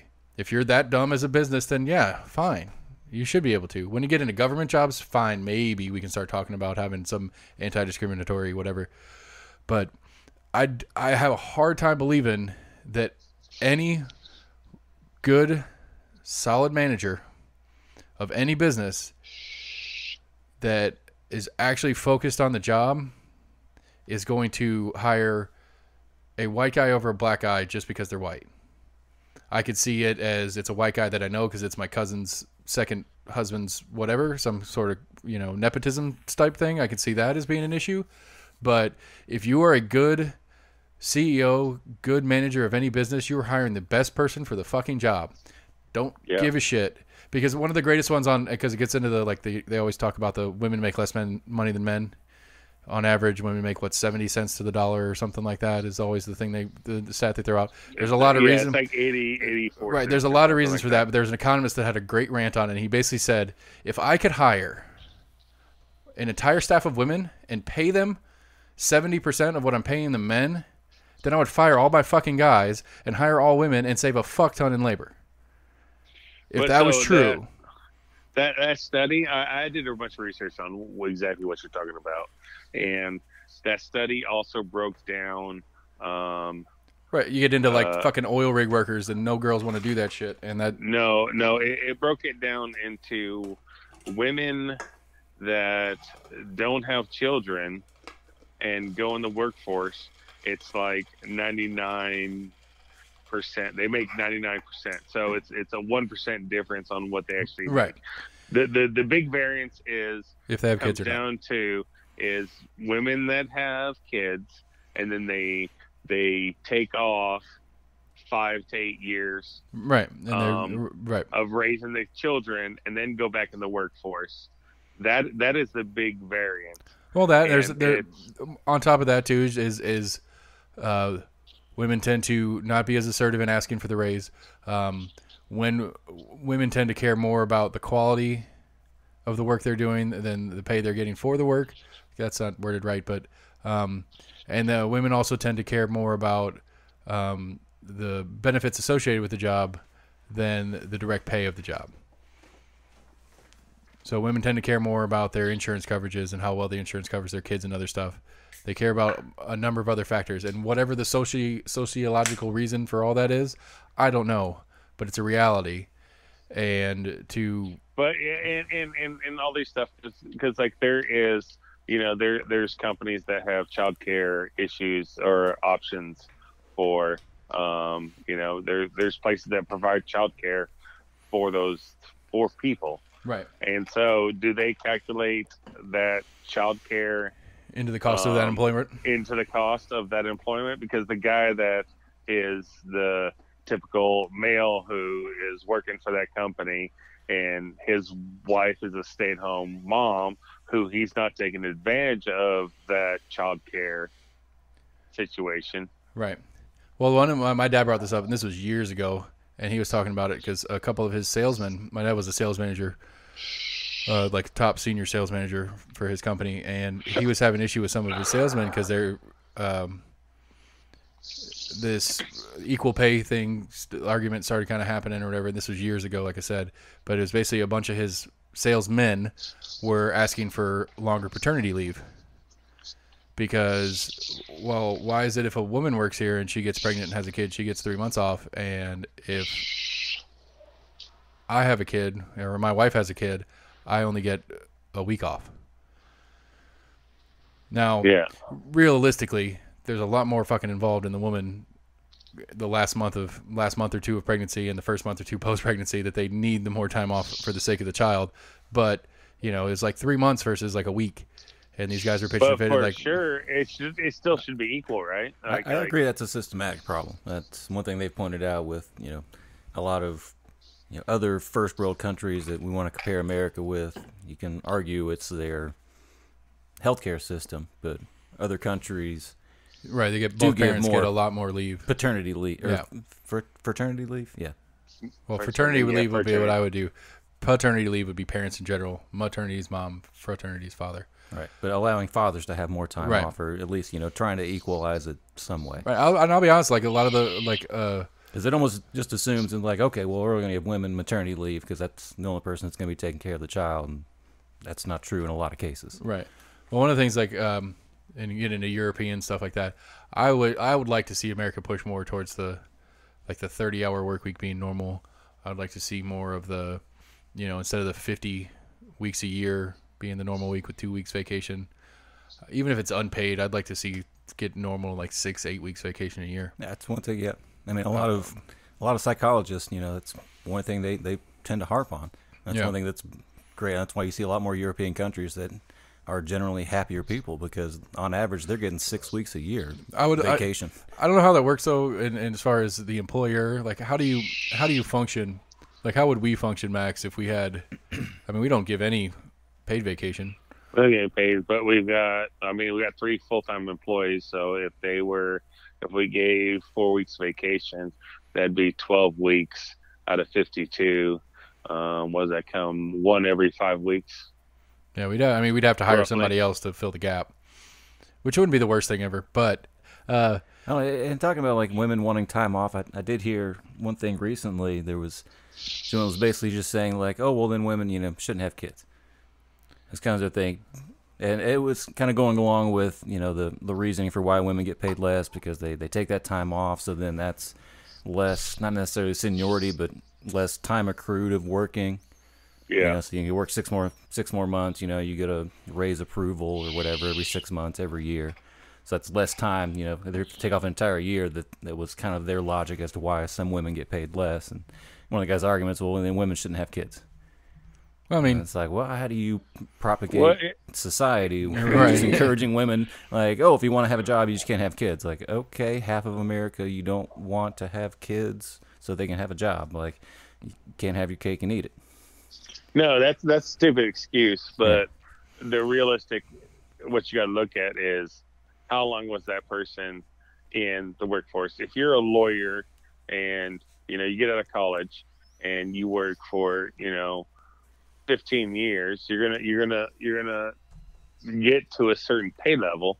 And so the same person that graduated college with you, and then they worked 1 year, and then they had a baby, and they sat out for 5 or 6 years, and then they get back in, and now they're at the same level as you of when you graduate college, but they only have 6 years experience to your, yeah, right. But I also think the point should be made that how many jobs are gonna reserve your job for 5 years? Like that's not going to happen. They're not, but they're re-entering. They're re-entering the workforce. And they're trying to say that this person's a lawyer and this person's a lawyer should make the same amount of money. Well, there is a quality of how long you worked, right? And I have to, I mean, it's not a majority of people, but a lot of people is, if you have a kid sick. You have a husband and wife that both work, and the kid, there's a phone call, the kid's sick from school. I would say, I don't even know, if they're out a percentage, I would probably say 70, 80%. It's going to be the wife that leaves to go get the kid. I get looked at, depending on the job situation. Yeah. I mean, I get looked at funny all the time for being at school more than Mom is. Like I got that. I get in circles of moms, and I'm sitting there like, yeah, what's up? I mean, you're a very rare for sure breed in that situation. Most time it's going to be mom taking off, and that comes down to nurture. Mothers are, I mean, I would like to think if you talk, it's maternity. I mean, if you say maternal, but that's the word. I mean, they are more. I think that's what society assumes, but I mean, in my case, it came down to logical. I mean, I was going in and helping out, my kids in school, mainly because I had, alternating shifts to where I had complete days off. There were weekdays, right? So every other week I had a Tuesday, Wednesday off. Next week I would have Thursday, Friday, Saturday off. So those my days off, I could go in and do that. Where if my schedule didn't go for, or if my schedule didn't apply for it, I wasn't able to go in and help the schools. I would like to think, parents are able to go in because their schedule allows for it. But realistically, with the sick kid example, mom's better. Yeah, I try really hard. But mom's just better. And it's not. I mean, here, I don't think Well, hold on a sec, Shauna. So I got my daughter sitting here by me. Jim, what's up, buddy? It's good to hear from you, Jim. We're going to ask you, when you're sick, who do you want to care for you, me or your mom? I have to ask her, Mom. And that's what it comes down to. Is Shauna? Why? Yeah, why do you like Mom better? Because she gave birth to me, and I feel like you would just be like, "Who can you fear?" That's right. Okay. Oh, I didn't hear the second part. I heard She said, Mom gave birth to me, and you would just be like, go get me beer. Take care of me. You make him be your slave. She would take care of her and not make her a slave. But no, but I think that's a majority. I think that's a reflection on you. That's a direct reflection on me. But I think that, I mean, that's very extreme. No, I And think my it's true. I child's mean, a shithead. yeah, But mothers are more.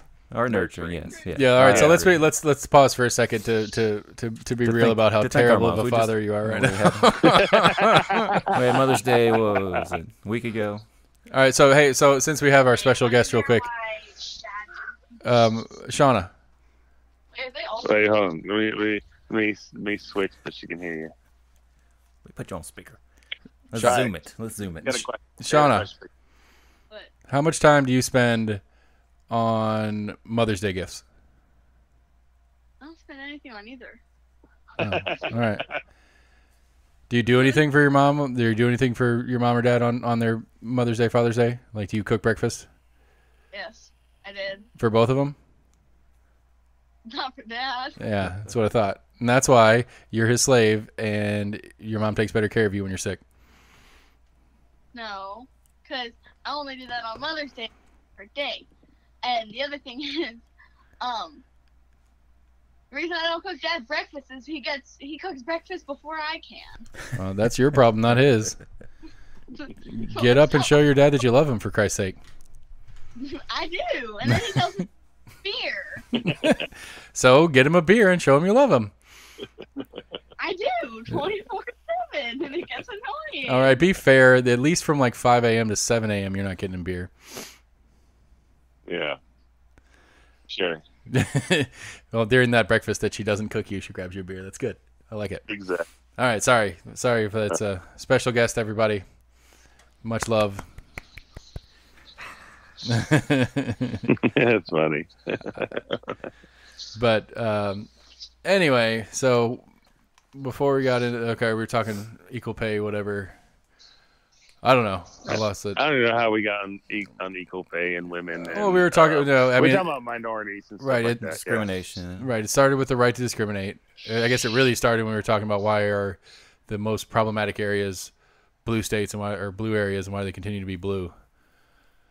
That's a real question for me. I would love to find out more. I'd love to read if somebody's done any real research on that, because that one, it really baffles me, because AC's right that your major metropolitan areas tend to vote blue, and your major metropolitan areas tend to have all these problems that we get told that is the problems with America all the time. But we had 8 years of blue. Like, why were they not the problem solved? Well, it's not even that. I mean, my point is that you've got. My point was that you got Baltimore. That's been. I mean, they've been voting in blue mayors and blue governors and all that stuff in Baltimore and Maryland for decades.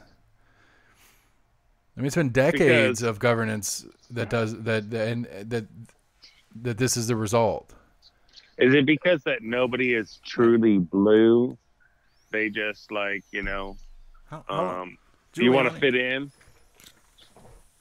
Giuliani was mayor of New York for many years. Yeah, he had two. I think that's a term limited too. Is it?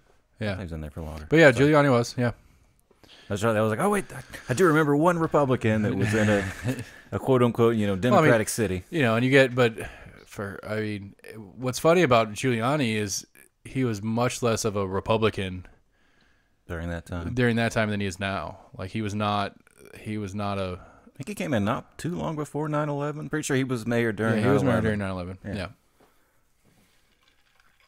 But like, it's And he was credited. I mean, Dude. go ahead. are these people truly blue, or are they like, oh, this is my job interview. This is my best chance to get this job. So I'm going to pretend to be blue. Yeah, probably. And then when they get in, Yeah. they're Part of like, politics, yeah. Well, because it's like here. You know I what I mean, mean? I mean, Like, same thing with voting. I mean, right? You vote. to be a candidate, you've pretty much got to pick one or the other. Right. Like, I mean, yeah, you get in, like, I mean, even here, you get into, like, primaries here. We had primaries back in February The primary here in February for like the state Senate seats, a bunch of the state seats, is more important than the actual November vote, because the primary here was for who the Republican, right, who the Republican's going to be on the ballot versus who the Democrat's going to be on the ballot. And so there was like 15 people vying for the Republican seat and like 3 for the Democratic seat, because it's 3 people that know they're not going to get the job versus 15 people that if they can beat the other 14, they get the job. And then they run and they have no opponent. Yeah, I was about to say, I was like, they talked about a large, right. I can't remember if there was a certain percentage, but they kind of focused on how many seats were just unopposed. Right. Well, that's my point is that if once the primary's passed, the primary is the real election, because the primary picks who the Republican seat is for us here, and then the Democrat doesn't matter because the primary is what matters. So the people running in the primary is the actual election, even though the actual election is not till later. But whoever wins the primary for that seat with the R next to their name is going to win that seat. Aren't there some instances where you can only vote for certain party things if you were a registered? Yeah, we talked about that a couple weeks ago. Okay, we did. Yeah, because Max was talking about how he would have voted for Biden in the primary, but he couldn't because he's registered otherwise. Gotcha. Not Biden, Bernie. Who were you going to vote for? Bernie. I would have voted for Bernie against Hillary. Yeah. Yeah. So, but he couldn't because he's registered the other way. Gotcha. And I'm curious, Louis, to go back to that, if you're registered, because again, for us, I believe it's you're registered Republican, Democrat, or Independent. And if you're registered Independent, can you vote in a primary for a Republican or Democrat? So essentially, again, this goes back to like the system is built to hate on the third party. Pigeonholes you into not being able to vote. Right. You can vote. Well, I think the reason behind that is okay. So let's say a bunch of people thought that there's no way Bernie Sanders would beat Trump. Right, and everybody goes and votes for Bernie. Right, and vote for Bernie. For sure, that makes sense. For if I'm registered a Republican, I can't vote in the Democrat. But if I'm registered as an independent, and it's like, well, it's independent registered. Can you be registered independent? Is that a thing now? I don't know. I know you can be a registered Republican, Democrat, and on the independent side, I don't care what AC says, and he's a stupid fucking wrestler.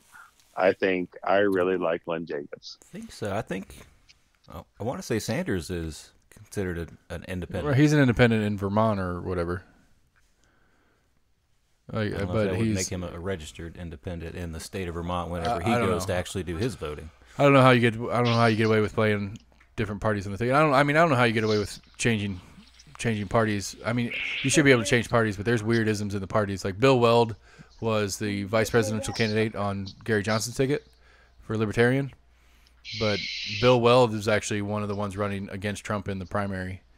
Bill Weld was running as a Republican in the tiny Republican primary this time around, but I mean it was a joke. And now he's running as independent in the presidency.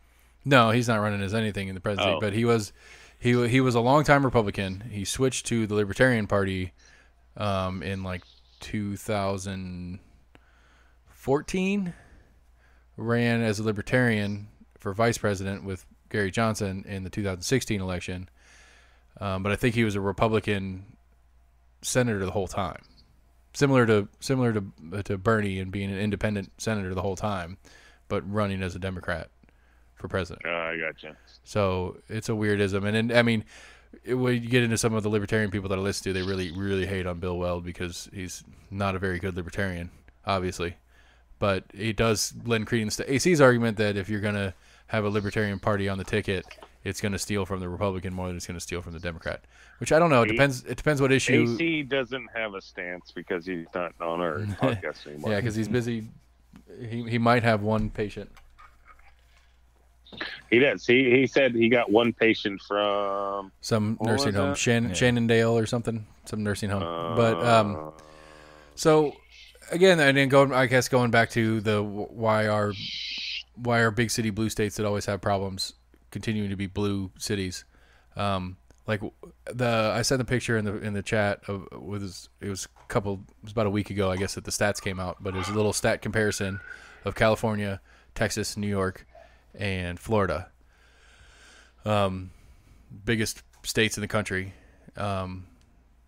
and it was at least leaning towards the idea of the Democratic states had significant more issues with COVID and all the kind of shit going on than the Republican states did. Both Republican states are already open for business. Both Democrat states are still shut down.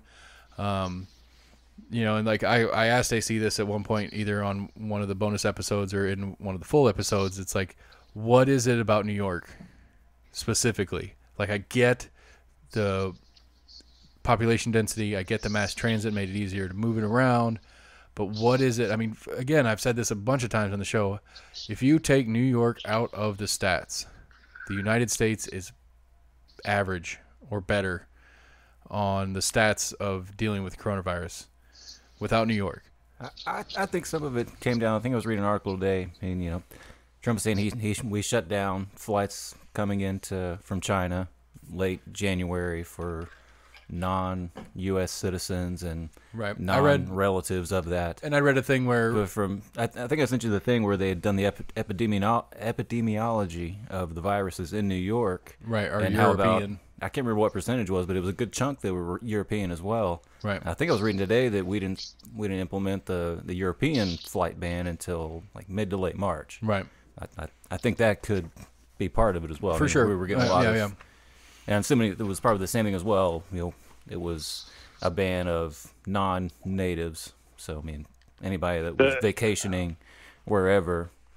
I don't know how much got tested when they came back. I don't know if we were implementing, okay, any you just came back from right. Europe, you need to put you in a box self-isolate for 2 weeks just in case. I mean, I think that's part of it. What caused New York's big problem is Nancy Pelosi going on TV and saying everyone needs to go to Chinatown. Well, she was in San Francisco talking about San Francisco's Chinatown. Okay. But that's why I still say that was her just trying to show that the red. Right. Because at that time, people were. I mean, there were Asian reporters that were coming out saying, like, I remember reading a specific story where she hadn't heard like the term "chink" in a long time until a lot of this was some anti-Asian sentiment came out of the woodwork that hadn't been around for a while because, right, according to the media, because Trump blamed the thing on China, and it's like, I don't know. Again, this is one of those things that gets me in trouble with.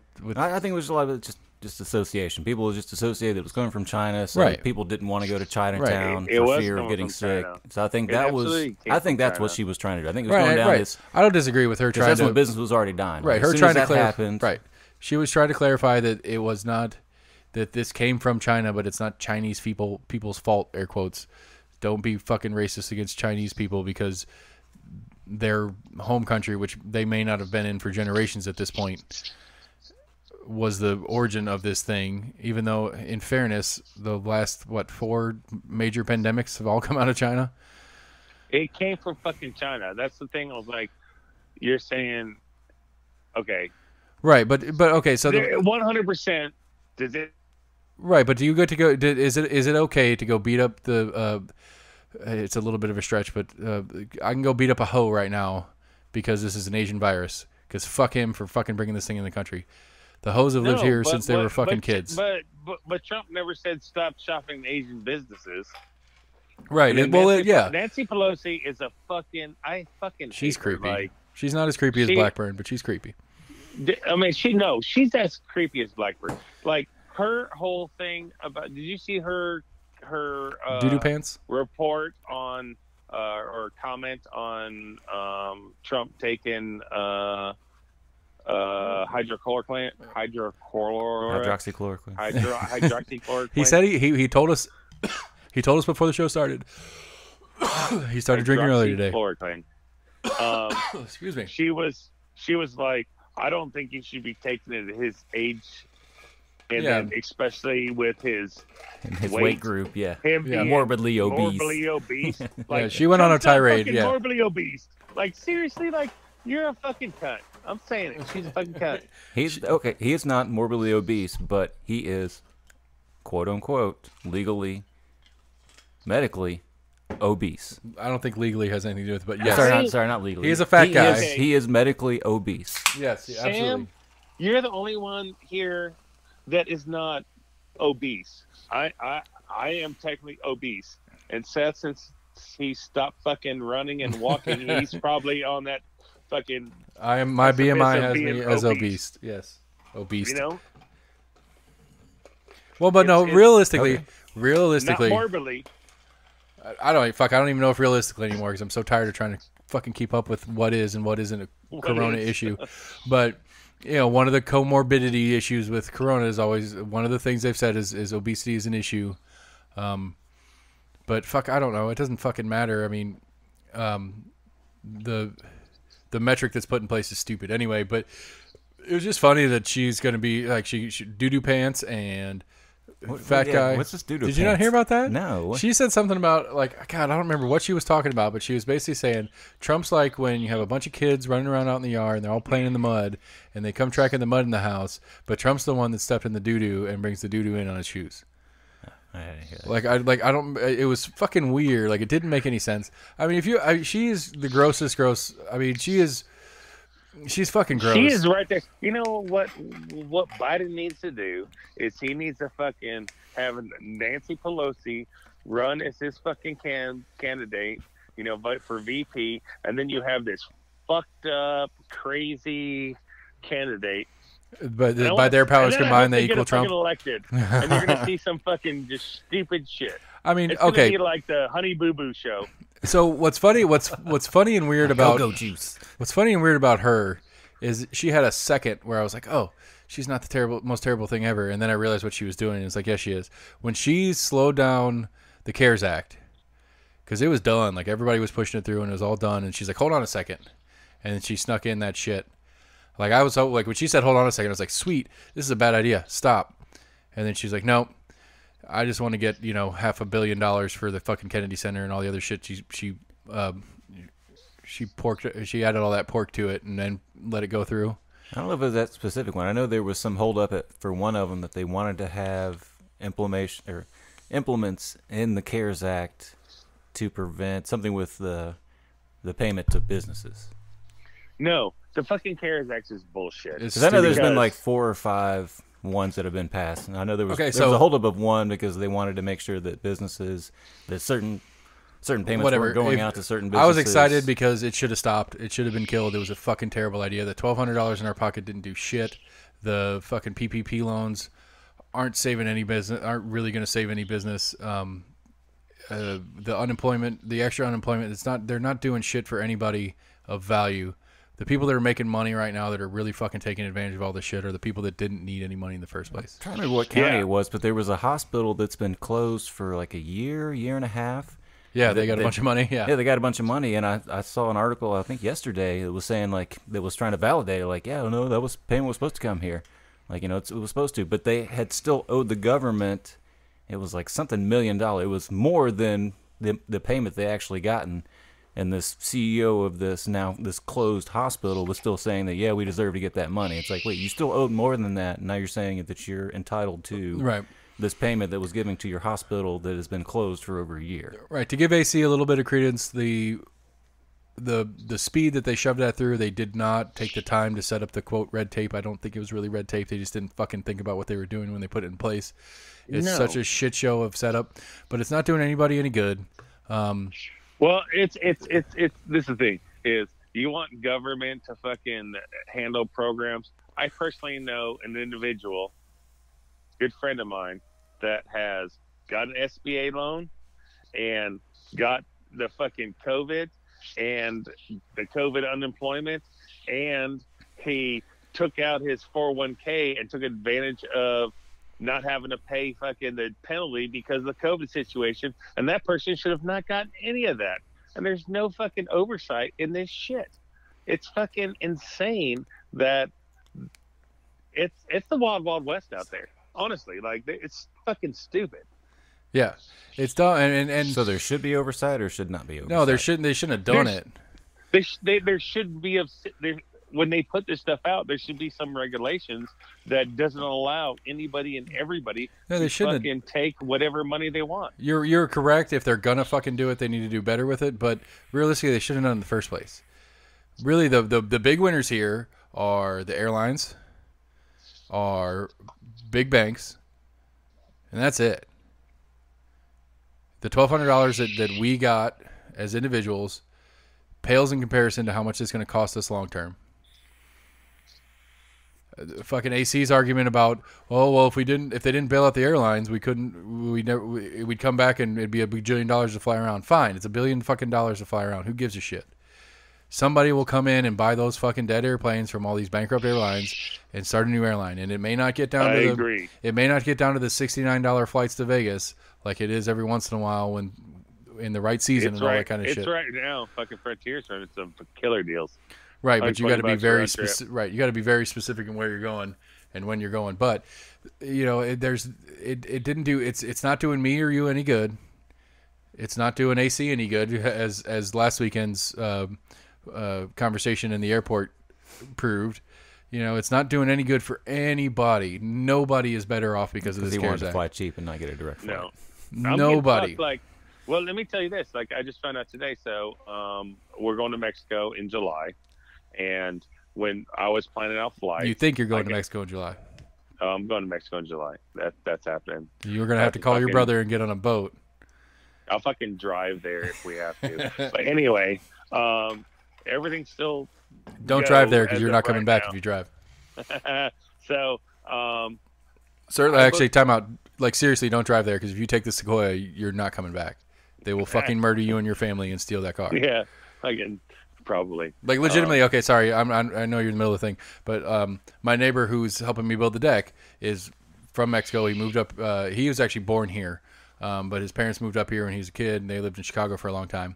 And I was out helping him work on the deck, and I was just talking to him about it. And I was like, "You ever go back and visit with like your grandparents or any of the family that lives down there?" He's like, "I used to, but I don't anymore." I was like, "Why not?" He's like, "I don't want to die." I thought like when he first said it, like I thought he was gonna be like, "I didn't want to have a hard time coming back." I didn't want to have to deal with, passports and all the, I didn't want to have to deal with all the border control bullshit. No, he doesn't want to die. The fucking cartels and shit down there, it's just like you can't go down there. You just don't. If you don't have to go down there, you don't. You just pray for your family not getting fucking murdered that lives down there, and that's it. No, I don't. I go to Mexico all the time. I don't care. Well, it depends where you're going. If I don't take this Sequoia, I'll take my 1961 Willie Jeep I bought today. Did you? Yeah. I thought you were getting a fucking Bronco. What happened to the Bronco? The Bronco I want to buy is just, I can't find one in my price range without spending $40,000. So anyway, they were still making Willies in the '60s. You say '61? They started in '48 and they go through like '79. Do they really? Wow. Yeah. It's cool. It's a actual military fucking. It's got the weird tires. I've always remember like the back of like Popular Science magazines. They always had that supposed kit for like Willys Jeeps. Yeah. Does that okay? Get all the parts, but you had to put it all together. That's what I was gonna say. So the windshield folds down. The windshield folds down. Yeah. No doors. The whole fucking thing. Dash. Wow. Yeah, I got doors for it and a top for it too. Does that hood that you bought from the military surplus work?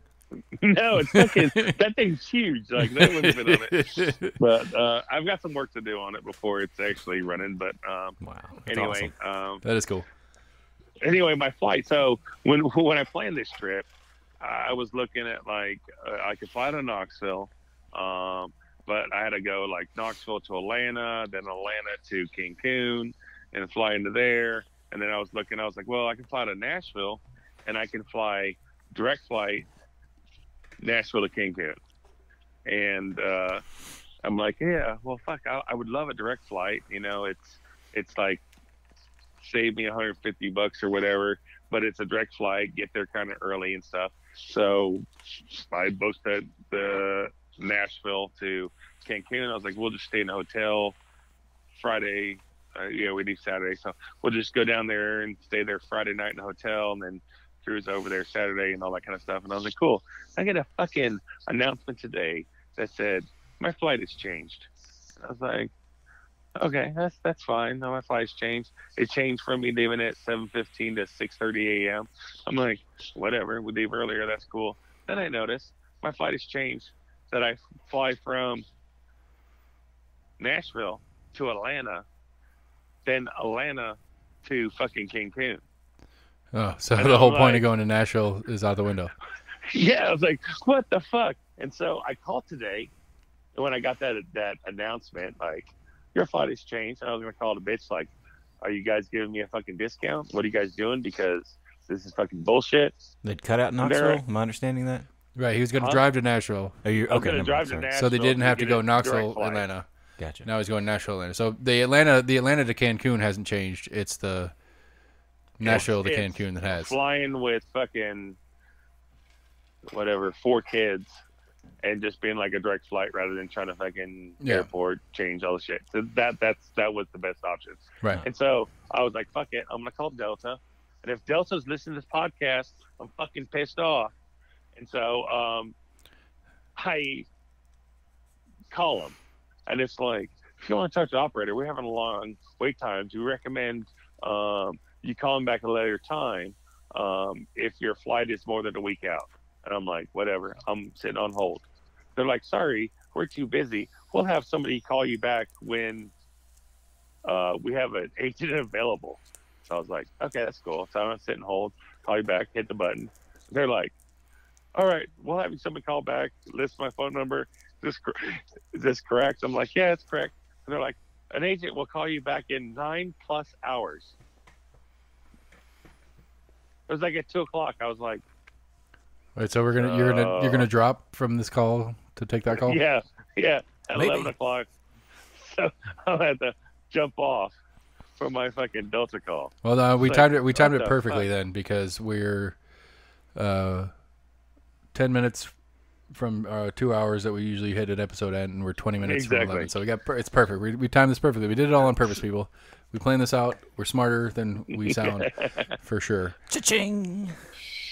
But I mean, again, to go back to the original, it's like there's nothing that I really see. Like, I mean, I get it for that. I know there are plenty of people that $1,200 really helped, but they're not There's any. not plenty of people. They're not better today than they are. They're right now. They're right back where they were No, a month ago. When did we get it? A month ago? I saw with Texas reopening that essentially allowed landlords to then starting the process. 'Cause I know New York kept extending their restrictions on landlords from evicting people. So I think Well, I we're know really going to there's- see some stuff coming out of the news of a lot of people getting evicted. Yeah. that are And I will 2-3 point out- months behind rent. And I don't know what the I won't- solution to that is, but I don't know that $1,200 might have got him a month. I don't know if it goes to the argument of something's Sam, better than nothing. I mean, we haven't touched on Sam- before. I mean, there's a lot of black market money that's going around. I will point out, because I've tracked it a bunch, about Sam saying that Colorado was going to have an influx of coronaviruses because of the college kids that went there. Yeah. There was not. Oh, you did go do some research on the spring Yeah, breakers. I was tracking it every day Gotcha. on that, and there was not an increase. Man, So, unemployment treats you You're well. wrong. Yeah, when you don't have anything to do, what do you do? Yeah, you go research shit that doesn't really No, matter. I think I said we're going to see a spike in cases after the whole Mother's Day thing. No, we were Yeah, talking and about that did the not beach, happen. the whole beach thing. This was part of the pandemic episode where you guys were fucking arguing about pandemic. No. And It had to do sand with Mother's and- Day, because he said that there was those places that opened up for Mother's Day and Right. were fighting, and there was not. All right, but it had nothing to do with the Didn't have The spring college- break. no, It yeah, had- I wasn't it talking had- about the it had to do college with kids Mother's going Day. out We're for talking spring about break. Mother's Day. We're right, talking about the situation with Mother's No, Day, right. and right, yeah. yeah, that's what I said. We're going to see I still believe we're going to see a spike in cases due to a lot of businesses opening up and to do that. I mean, we'll see. I mean, the thing to me is that right now, And I think AC even said it. He was like, just wait. And he's like, we're right? He's that- assuming where he's at. There's still a lot of restrictions. Places really haven't opened right, back up. he's yet. assuming he's going to get furloughed, and then here in a couple months he's going to go back because they're going to need it again. yeah, because we know now he doesn't have Right, he anyone ain't other doing than shit. that one case. Yeah, Right. he's been just Right, twiddling and his thumbs. and then if at least he's not in New York where we'd have to send her back to the nursing home positive. All right, But hotspots are moving every day. I mean, I don't know. As of right now, if outside of New York City, what's a spike in cases mean? Like, what does it mean? Oh, There's had no spike in something- cases. There was something recently. It was in Rhea County in Tennessee. Rhea, Rhea, RHEA. Ray. Ray, sorry. God damn, you lived here longer than me. Don't give a fuck. I still speak English. I mean, English, Anyway, sorry. Ray still County. haven't been there. Don't know how to pronounce it. But there was a crazy spike in of new cases. And Right. something they went up by like 300%, and I part of that's to do with it being a small county. Right. And I they don't know if probably they've attributed it to a they certain get it- event. You know, if it was like a Sunday night hoedown that did they everybody get an caught it influx from. of testing kits and started testing more people, and that's because that's one of the things to me is like when you get a lot more testing happening, you're going to get a lot more cases happening because Rhea This is has such an- 194 okay, cases. so you have more cases. You find out the true total of number of cases out there. But what does it mean? I get that. Okay, so there's a spike in 300% spike in cases. What does that mean? Well, Rhea County has 194 cases right now. 0 deaths. Knox County has 326 cases with 5 deaths. Right. I don't think that. I mean, I don't know what. Did they go from like 100 to 194? It doesn't. But the point It is, was it was a large spike in their new cases. what It I all still of a sudden jumped up. right. And what I all right. Ask AC this. Ask AC. I'm there. What does I don't know how to word this. It's like, what does it fucking mean if we have a spike in cases? Because again, this is me being ignorant, and I told myself I was going to quit arguing about it because I am obviously ignorant. But like, I don't understand what it means if There we all go. of a sudden we have 1,000% increase in cases because Knoxville never did shit. We never did shit. We have 5 deaths. We topped out at like 300 and something active cases. Knox County had. Well, I just said it. You said Ray County, but No, I said no. Oh, you I said 300, yeah. 326. right, that's And 5 current or deaths. whatever. Yeah, but and we're not, and that's our max. Like we Ray stalled County went from 13 to 180 in just one day. That's a lot. That's a Well, lot. But okay, so That there- is a spike, but it's not. but It's not a spike. nobody on died. Amount. Nobody's died. They attribute it to, I think it was a plant that was there. Okay, but nobody's dead. All right. You know, I get There's You no know- deaths right now there. Yeah. I get that. I don't hang out with my mom. Shelby County is the killer in Tennessee. Shelby's what, Memphis, Yeah. or is that that's Nashville? No, Shelby's Shelby's Memphis. in Memphis? Shelby's Memphis. Okay. 92 cases. Davidson, Davidson is yeah, Nashville. yeah. That's 54. You know, okay. So we had the Nike story we shared earlier. We were talking about. Yeah, it was crazy. That was interesting. I'm good with it. It didn't bother me. What, Nike? What? Yeah, the Nike story. Did you read it? No. No, I didn't. So Nike, apparently, Memphis for a while now has been promoting itself as like the distribution center of the country. Basically, you know, they have FedEx there, and so like they've been Oh, promoting like the 4 R's. It was river, rail, runway, right something road. else. Road, yeah. Yeah, so they're saying, you know, we're pretty centered in the country. If you want to put a distribution center in to do your online business or whatever that you sell products on, we're a good place to put your distribution center out of because we've got access to everything you need to do it, and we're fairly centered. So, you know, if Nike, for example, you know, you go online on Nike.com or whatever. This episode is not brought to you by Nike.com. But if you go on to Nike and order shoes, they But come. it can be. Yeah, if you want it to be, I can even do the MJ post for you guys, but it won't be pretty. So basically, Memphis has been promoting this for a while, saying, you know, this is a great place to put your distribution center in because anywhere in the country is a 2-day shipping normal price. You don't have to do special shipping to get 2 days from anywhere out of Memphis. And so Nike has a huge, like apparently they have multiple huge Was it at least 4? packing centers in and around Memphis, and one of them had a complaint about their COVID guideline followings or something like that, and a health department official showed up, and the security guy was like, nope. And they're like, what? And we need to come in and check. We got to complain about this thing. And the security guy said, nope. Our policy right now is nobody is in or out of this campus that isn't approved and doesn't have an appointment, and you don't have an appointment, so go away. And they did. Oh, that's funny.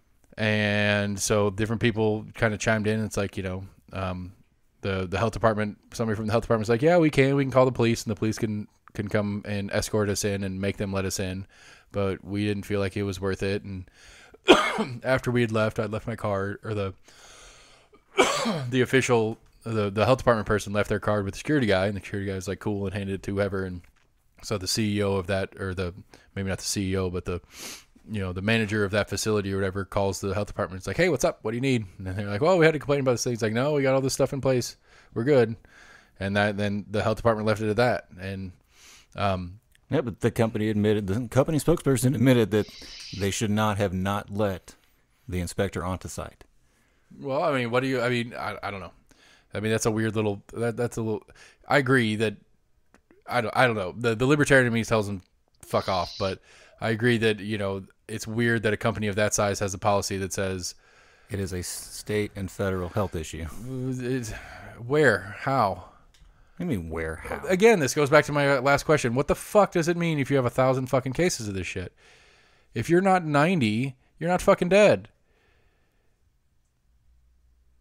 I don't get it. So I don't get it. And to say that you're right. I mean, we're almost at 100,000 people dead.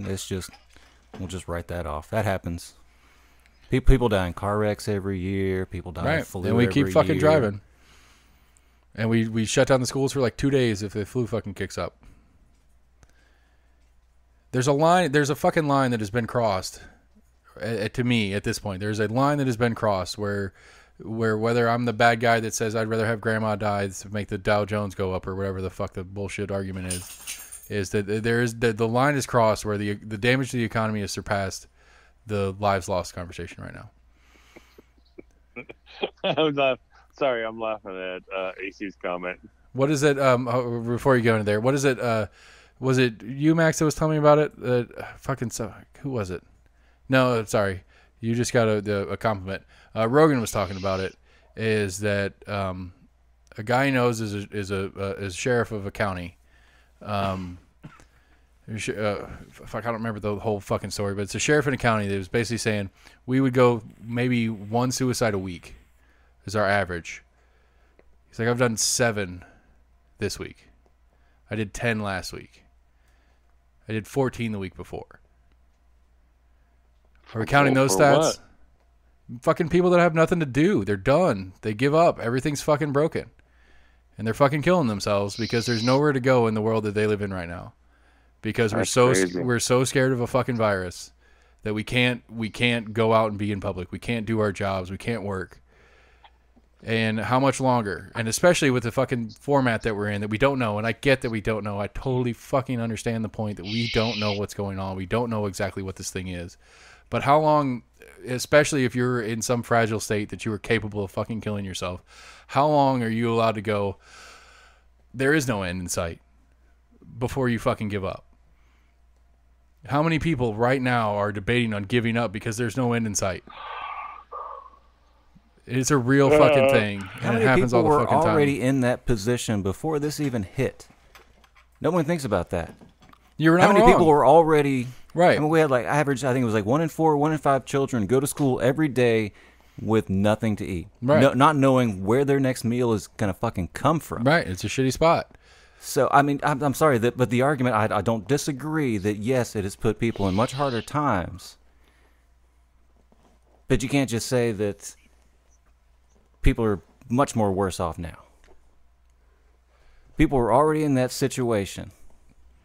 Are you working right now? No. Okay. Because you had the foresight to put some savings in place? Not the foresight. I had the luck that I did have some money saved up, yes. That would be the foresight. Whatever. You know, you're in a... You're alluding to foresight to the economy. You had the foresight to have something if something happens, whatever the something is. Right, which most people don't have. Exactly. And so all those people that have nothing and had nothing and got a fucking pissed $1,200 check from the government that lasted them a week, 2 weeks, maybe a month, are right back to where they were right before they got that fucking check with no end in sight. The stats are there. Nobody talks about those stats. And you're not wrong. There are plenty of people that were right on the fucking edge before all this. And some of them might have killed themselves anyway. But they might have waited a year. They might have waited 2 years. They might have waited for the other thing that they were trying really hard to get to not land and fuck up and finally fucking kill themselves. Okay. Have you looked at statistics of what would have happened if we didn't shut down, like, whatsoever, the amount of, like, deaths that could have happened? I don't know. I mean, what statistics are out there? I know there's a few. I don't think it's really been talked about as much. But I mean, I don't know. I'm just posing the hypothetical. Like Sweden's the conversational example, and they've had spikes in cases, but have they had a death toll that closely resembles percentage-wise ours? No, but also they have a general society that when the government says, "Hey, you guys should probably wear a mask," for the most part, their citizens are like, "Oh yeah, we probably should." And unfortunately, here in America, a lot of people's first inclination is to, "What? Hell no, I ain't gonna do that." You're not wrong, but does that fix anything? No, it doesn't fix anything, but I think it leads credence to the reason why it has continued to spread, because a lot of people consider it a hoax. A lot of people don't believe that it's dangerous whatsoever. I mean, how many? I can't. I found the stat, and there's not too many stats out there of like how many healthcare workers have died from this. Mm-hmm. And I'm assuming there's probably fewer stats out there. It was 88 last week. I'm assuming there's far fewer numbers that have been counted, but I'm assuming it's probably less of healthcare workers. We want to, associate the coronavirus with the flu, as far as number of deaths. Okay, so but I doubt that there are that many healthcare workers that are dying working in a hospital in flu epidemics that are dying from the flu. No, Max is going to chime in because he did the math on it, and the numbers are almost the same on average per month. Of healthcare people dying from the flu? No, of healthcare people dying from what they're dealing with as part of the job, whatever their job is. Yeah, there's 88 healthcare workers have died from the coronavirus, and it's a small percentage of how many healthcare workers die on average from infectious disease, meaning something they caught while they were doing their job, which is the whole topic, which is that it's going to lead to another hour conversation about American healthcare thing. You hear a lot of like or people going in for an operation and getting a staph infection and dying from a staph infection. Mm-hmm. Well, that was one of the things AC wanted to talk about. But yeah, that's why I want him on that conversation when we go into the topic. Yeah, that's fine. I'm good with that. Yeah. So I want to hold that off, but I want to talk about what AC just texted us. So okay, we asked him sorry. about I got hot. What's the meaning? What does it mean if there is a spike in COVID? And he said a spike in COVID patients, meaning a sharp increase in positives compared to the previous week. The spike will happen. I bet my life on it. We'll manage, but it's going to happen. And then this is the funny part. He says that motherfucker is screaming at the top of his lungs. He's a psych patient from Andover. Jesus, we're going to put this fucker down in a minute. And I was like, all right. Kill him? Is he going to kill him? Is he going to kill him? For HIPAA purposes, we probably should shut the fuck up on that. But no, there's no names. Okay, so you go to the first part again. Reread the first part before he starts talking about his patient. Well, it's the definition of a spike is that it's a sharp increase in cases from a previous number of new time. cases. Right. Yeah, in positive compared to the previous week. He said the spike will happen. I bet my life on it. We'll manage, but it's going to happen. Okay, so I guess to pull a him on him, ask him what will manage means. Because will manage means that people will fucking die, yes. But the main number one thing, which is why we went on shutdown in the first place, was to not overwhelm the healthcare system, which we haven't done yet. In some areas. It's in all. I mean, he's in the epicenter of this shit, and he's being borrowed from his normal life, but they're functioning. No, sorry, I must have missed the healthcare workers that were having to go to work in trash bags and rewash their N95 masks 3 to 4 times. Okay. But they never?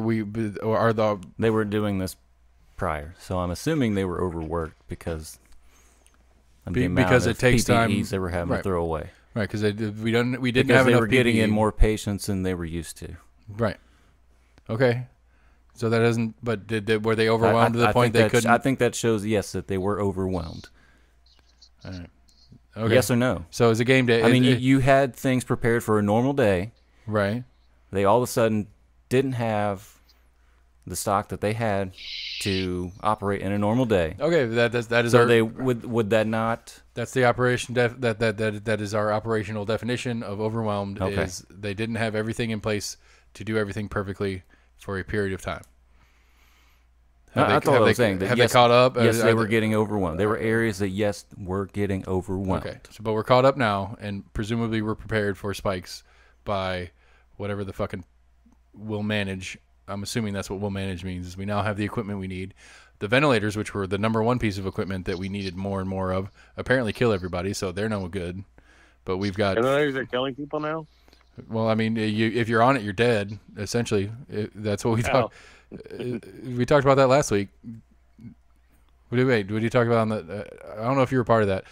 90%. Yeah, I was. Yeah, 90%. If you're on it, 90%, you're dead. So. Yeah, and we wondered, if it was because they were already that bad off. I'll tell you what. To get to the point where they're having to be on a respirator if they were already that close. Right. But I'll tell you what's weird about it is Trump was in Detroit going through the Ford plant, and there was everybody bitching about not wearing a mask for a portion of it or some shit. Apparently, the Attorney General of the state of Michigan is saying that they might have to talk to Ford about allowing an individual, the president of the fucking United States, but an individual to break the guidelines. And there may be repercussions for Ford for letting him in their facility and not wearing a mask for the entire time. That's not my point, but that was a side comment thing. But he was at the Ford plant talking about how great. I mean, that's a great job. That's an insurance issue. Great. He was. You can't say you're adhering to guidelines by having everyone. Right, an individual. But OSHA. But he said he had it on in the background. I think somebody actually did get a picture of him with it on. In a mask, yeah. I mean, it had like the nice presidential seal on it and everything. Or at least what I was Did I thought him showing when it came out of his pocket. I think there was like a couple shots that got taken of him.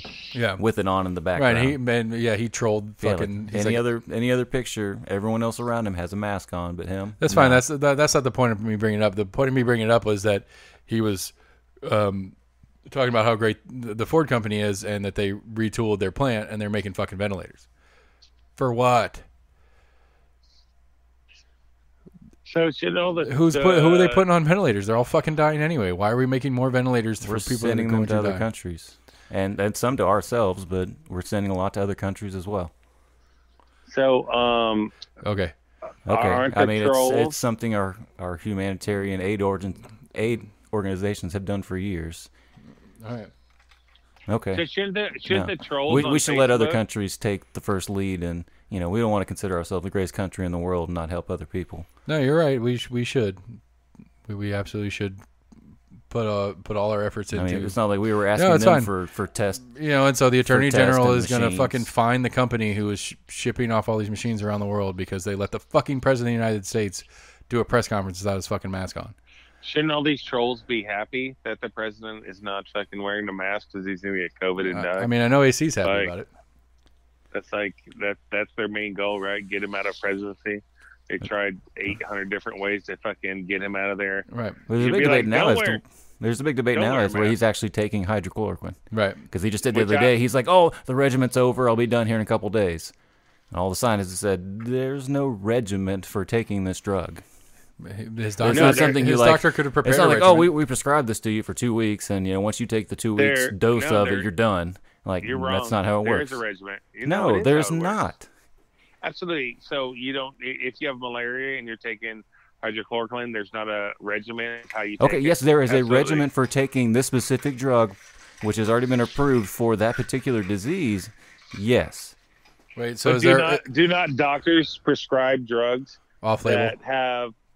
that are approved by the FDA for other reasons because they find that Right. there is. I mean, I'm a firm believer in fucking. I'll argue with this with AC all day long that I think it helps out. If you look at fucking Turkey, With the chicken? they send it to everybody. Turkeys? No, the country. Well, no, it's like, I mean, you got your Viagra. It is not FDA That's approved not a for fucking- fucking getting your dick hard. It's No, approved for fucking it's- blood thinning. Yeah. But your doctor will prescribe you Viagra off label to get you a boner. That's not what it's used for. I'm pretty sure it's prescribed just for erectile dysfunction. I do not believe it is FDA approved for erectile dysfunction. I'm 99% positive. Well, that's what all their fucking commercials advertise it as, so I can't see how they would try to claim it's otherwise. Like, when the time is right and you're not ready, take Viagra, take Cialis. But that's not what it was FDA approved for. It was developed and FDA approved. I don't argue with what it was originally designed for, but they found the side effects of this and they've marketed that drug specifically for. It is a good side effect. I mean, that'd be absolutely. I would like to see the original Viagra ad where they say, you had a heart attack, you need some blood thinners, blah blah blah blah. Side effects include hard on, massive hard on. The hydrochloroquine from the FDA has not been approved for non-clinical, non-hospital observed use. Again, no, but doctors have the right to prescribe approved drugs any way they want. It's called off-label prescriptions. People do it all. They do it all the time. A doctor will prescribe all sorts of stuff that's FDA approved for X, but off-label is a thing. They do it all the time. I might not be 100% correct on the Viagra one, but at least initially, Viagra was prescribed. It was developed and prescribed for patients with heart issues to help with blood, whatever, and it was FDA approved for that. And then the side effect was hard on, and so doctors started prescribing it for hard ons. Maybe it's now been FDA approved for erectile dysfunction, but initially that was not the case. I'm assuming it has, or else those major companies would not be able to make that claim. You may be because they don't market it as anything other than that at this point. Yes or no? Yes or no? You may be correct now. Yes or no? Yes, that is how they market it. Okay, so I'm assuming logic would tell me that they cannot market it as such if it has not been FDA approved. As such, I have to read the fine print at the bottom. The side effect is FDA approved, so they can. I mean, it's within the FDA approval. If that was listed as a side effect, they consider it a side effect. That is the specific. I'm just saying if it was, but if that it is was specific reason for taking the drug. But if it's listed as a side effect when they put it to the FDA approves that as part of the whole thing. That this side effect is a. They approved it under a totally different diagnostic tool, or as a totally different remedy of a tool. I get that. I'm just saying that it is within. I'm assuming they've already reclassified it. It doesn't. The specific of the fucking Viagra argument is beside the point. The reality is, off-label is a thing that doctors do all the fucking time. Period.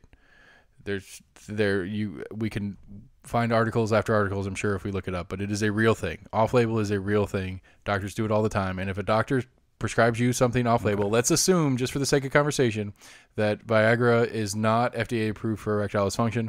It's still only a blood thinner, and your doctor gives you a regimen. Your doctor gives you the regimen, not the FDA. The doctor gives you a regimen and says, every time you want to fuck your wife, you take one of these. That's the regimen. So if Trump's doctor gave him the regimen of take this for 2 fucking weeks, that's the regimen. Whether it's the FDA approved regimen or not is beside the point. He was taking it prophylactically, and when asked what evidence he has for taking this, his immediate response was, "I've heard good things about it. I've gotten calls and I've heard good things about it." And I'm sure the first guy that got prescribed Viagra. I talked to my White House physician about what things could help me. If you're going to claim it's prophylactic, then at least make the illusion that you've talked to a fucking doctor and your doctor says, "Yeah, it's probably a good idea. I'll prescribe that for you." Not well, like I talked to this. I got a letter. No, he said he got a letter from some doctor in like Westchester County, New York. Like, oh, heard this great thing about it. I've been hearing great things about hydrochloroquine. That's why I just started taking it. Is it his personal doctor? Right after I tell you, yeah, I'm going to stop taking it here in a couple days. After there was a big fucking blowback of like, hey, you should not be fucking taking this because the FDA has already come out and said that there are dire results for if you have any kind of heart condition, that this only exacerbates it. So let's back up a second, real fast. I agree that there is credence to the conspiracy that he never actually took it. He was just saying he took it to sell the fucking pitch because he's so stuck on this one thing as being the fucking cure. Totally agree that is Yeah, it was just more. I mean, Very people well saying within there's the no way to realm. prove if he has or hasn't taken Right. it. All of a sudden, he was like, "Oh, well, you never asked me about it." They're like, "Wait, you've been taking this for a week and a half? I mean, this came out 3 or 4 days ago." Well, he just threw this in the middle, like, "Oh, well," and they just try to throw it on the reporters, like, "Oh, well, it's because nobody's ever asked me if I've been taking it." It's like, are we supposed to fucking ask you every day? Oh, are you taking Viagra? Are you taking Cialis? Are you taking amoxicillin? I mean, Like, oh, you never asked me. That's why I never told you I've been taking hydrochloroquine. I'm Right. sorry. If you've been promoting this as the cure-all, then fucking tout that shit as soon as you start taking it. right. Okay, Not a week and a so- half later, like, oh, yeah, I'm taking it. So this, I heard all the did clicks. It find- was interesting to watch it because all of a sudden you heard like all the photographers in the background just fucking. It was like you're in a The you know, weird thing Japanese out- photo shoot. It was click, click, click, click, click, click, click. I'm sorry, Max. We will get you, but real fast. That weirds me out when you see the press conferences and you hear the clicks. It's like the clicks are like film cameras. Who uses a fucking film camera anymore? I mean, they're high resolution cameras. I mean, they still make the shutter click. The Why? shutter click still makes A digital- because you a- have to. Like a high-end digital camera still has a shutter click? Still has shutter click. Yeah, that's Okay, all right. I'm stupid then. Okay, go on, please, Max. Save me. So I searched the Viagra and FDA, and I don't know if Viagra has been approved by the FDA, but I got this site that said that women are taking Viagra for sexual dysfunction, and it goes on to say like so many women have found this up, and then it goes. You However, found the the wrong Food- article. However, the Food and Drug Administration hasn't approved the use of Viagra for women sexual dysfunction, but people are still getting prescribed it. So it's on the same. Women are case. being prescribed Viagra. Yes, So they can give it to their husbands or their No. partners. they're taking it themselves. Okay. Well, I was just. Either way works. Because it accentuates their arousal state. I mean, Well, it's that's what people are saying. That it increases they're blood flow. founding- I mean, that's the whole thing. I heard there was some. yeah. I don't know the name of the drug, but I heard there was some kind of like female version of Viagra. I mean, No, it's actually Viagra. They got the That- juices flowing. yeah. I mean, it makes sense that if it increases blood flow, parts and pieces that do those things with increased blood flow. So, oh shit. All right, we're 2:15, 2:20 in. You guys want to keep going, or you call it a night? You're waiting on your call from Delta. I don't want to interrupt your Delta call. Yeah. But Fucking Delta. I mean, No, I want to talk about the whole when we have AC on, if we ever get him on. I mean, Really wanna go theoretically, down he's that getting path. fired tonight, so he's coming back Yeah, tomorrow. after he kills, and after he already said he's putting down this guy, right? So he's fucking. but I mean, like, that's fucking sad, actually. But anyway, yeah, I mean, I assume he'll be here next weekend in the flesh, or we can try to do one during the week. But Cool. yeah, like What's up, that. Vince? We want to talk about the reduced hours during the outbreak. I know you mentioned that. That one's funny. Yeah, I want to talk about that. I want to talk about the whole. Oh my God, doctors and nurses are the heroes of everybody, and like we need to start praising them and fucking leaving dozen roses at their doorsteps and fucking massaging their feet before they go to work. Yeah. Because they're That so is not fucking proper wonderful. social distancing. No feet Oh, they're touching. coming out saying they're like, we're tired of fucking Dunkin' Donuts. Like, that's great. You know, we want to give us fucking coffee and food. Like, that's not really what we need right now. Like, we appreciate it, but we've had And they're enough ready- fucking well- donuts and Starbucks. To go slide it. Well, I think we talked about that a little bit, but it's like, you know, you either appreciate them or you don't appreciate them. Why do we appreciate yeah, them now? it accentuates a general underappreciation. I mean, it took 9/11 for a lot of people really to start to respect and Care about appreciate fire first people. responders. Yeah, or just Yeah. first responders in general. Yeah. I don't know. I disagree on a mountain of levels, but that's something we've already talked about, and we'll talk about again with AC, so I can say it to his face because I've said it to your face, Max. I get mad at you when you don't want to stand up when they do some stupid veterans thing at a fucking sporting event, and you're sitting next to me, and they're like, "Stand up, veterans! Fucking stand up!" But Yeah. you know, I mean, if you like I said before, and I'll say it, I'll say it again. It's like unless you were drafted and you went against your will, You asked for it. Why? What? You should be taking. I agree with you. I agree with you wholeheartedly. On that, it's like, when people are like, "Thank you for your service," and it's like, you feel weird about it. What you should say to a veteran is, "Thank you for paying for all my education and training." Thank you for. I mean, honestly, if you want to think about it that way, it's like, we as a citizenry are paying you to go learn these skills. And I mean, even if the skills themselves didn't apply, that on your resume is a fucking thing, and it's a big fucking thing. It is. And so I don't disagree that, like, if I want to join the military, I wouldn't be the person I am today. Yeah, like, and so I don't know where I would have been.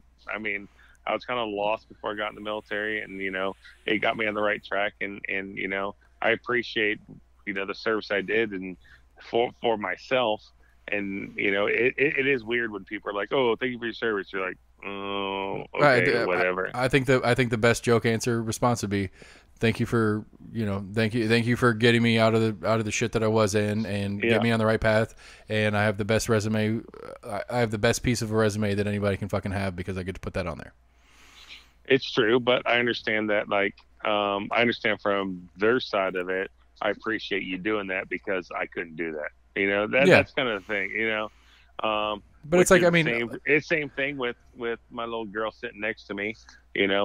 Her doctor that fucking closed the hole in her heart and makes her the healthy person today. It's like, fucking, I appreciate that. I could have never done that.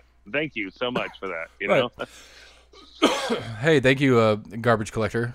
Because I don't want to fucking do that. I don't. I could have took out the trash. I appreciate you for not. No, I'm not talking about your daughter.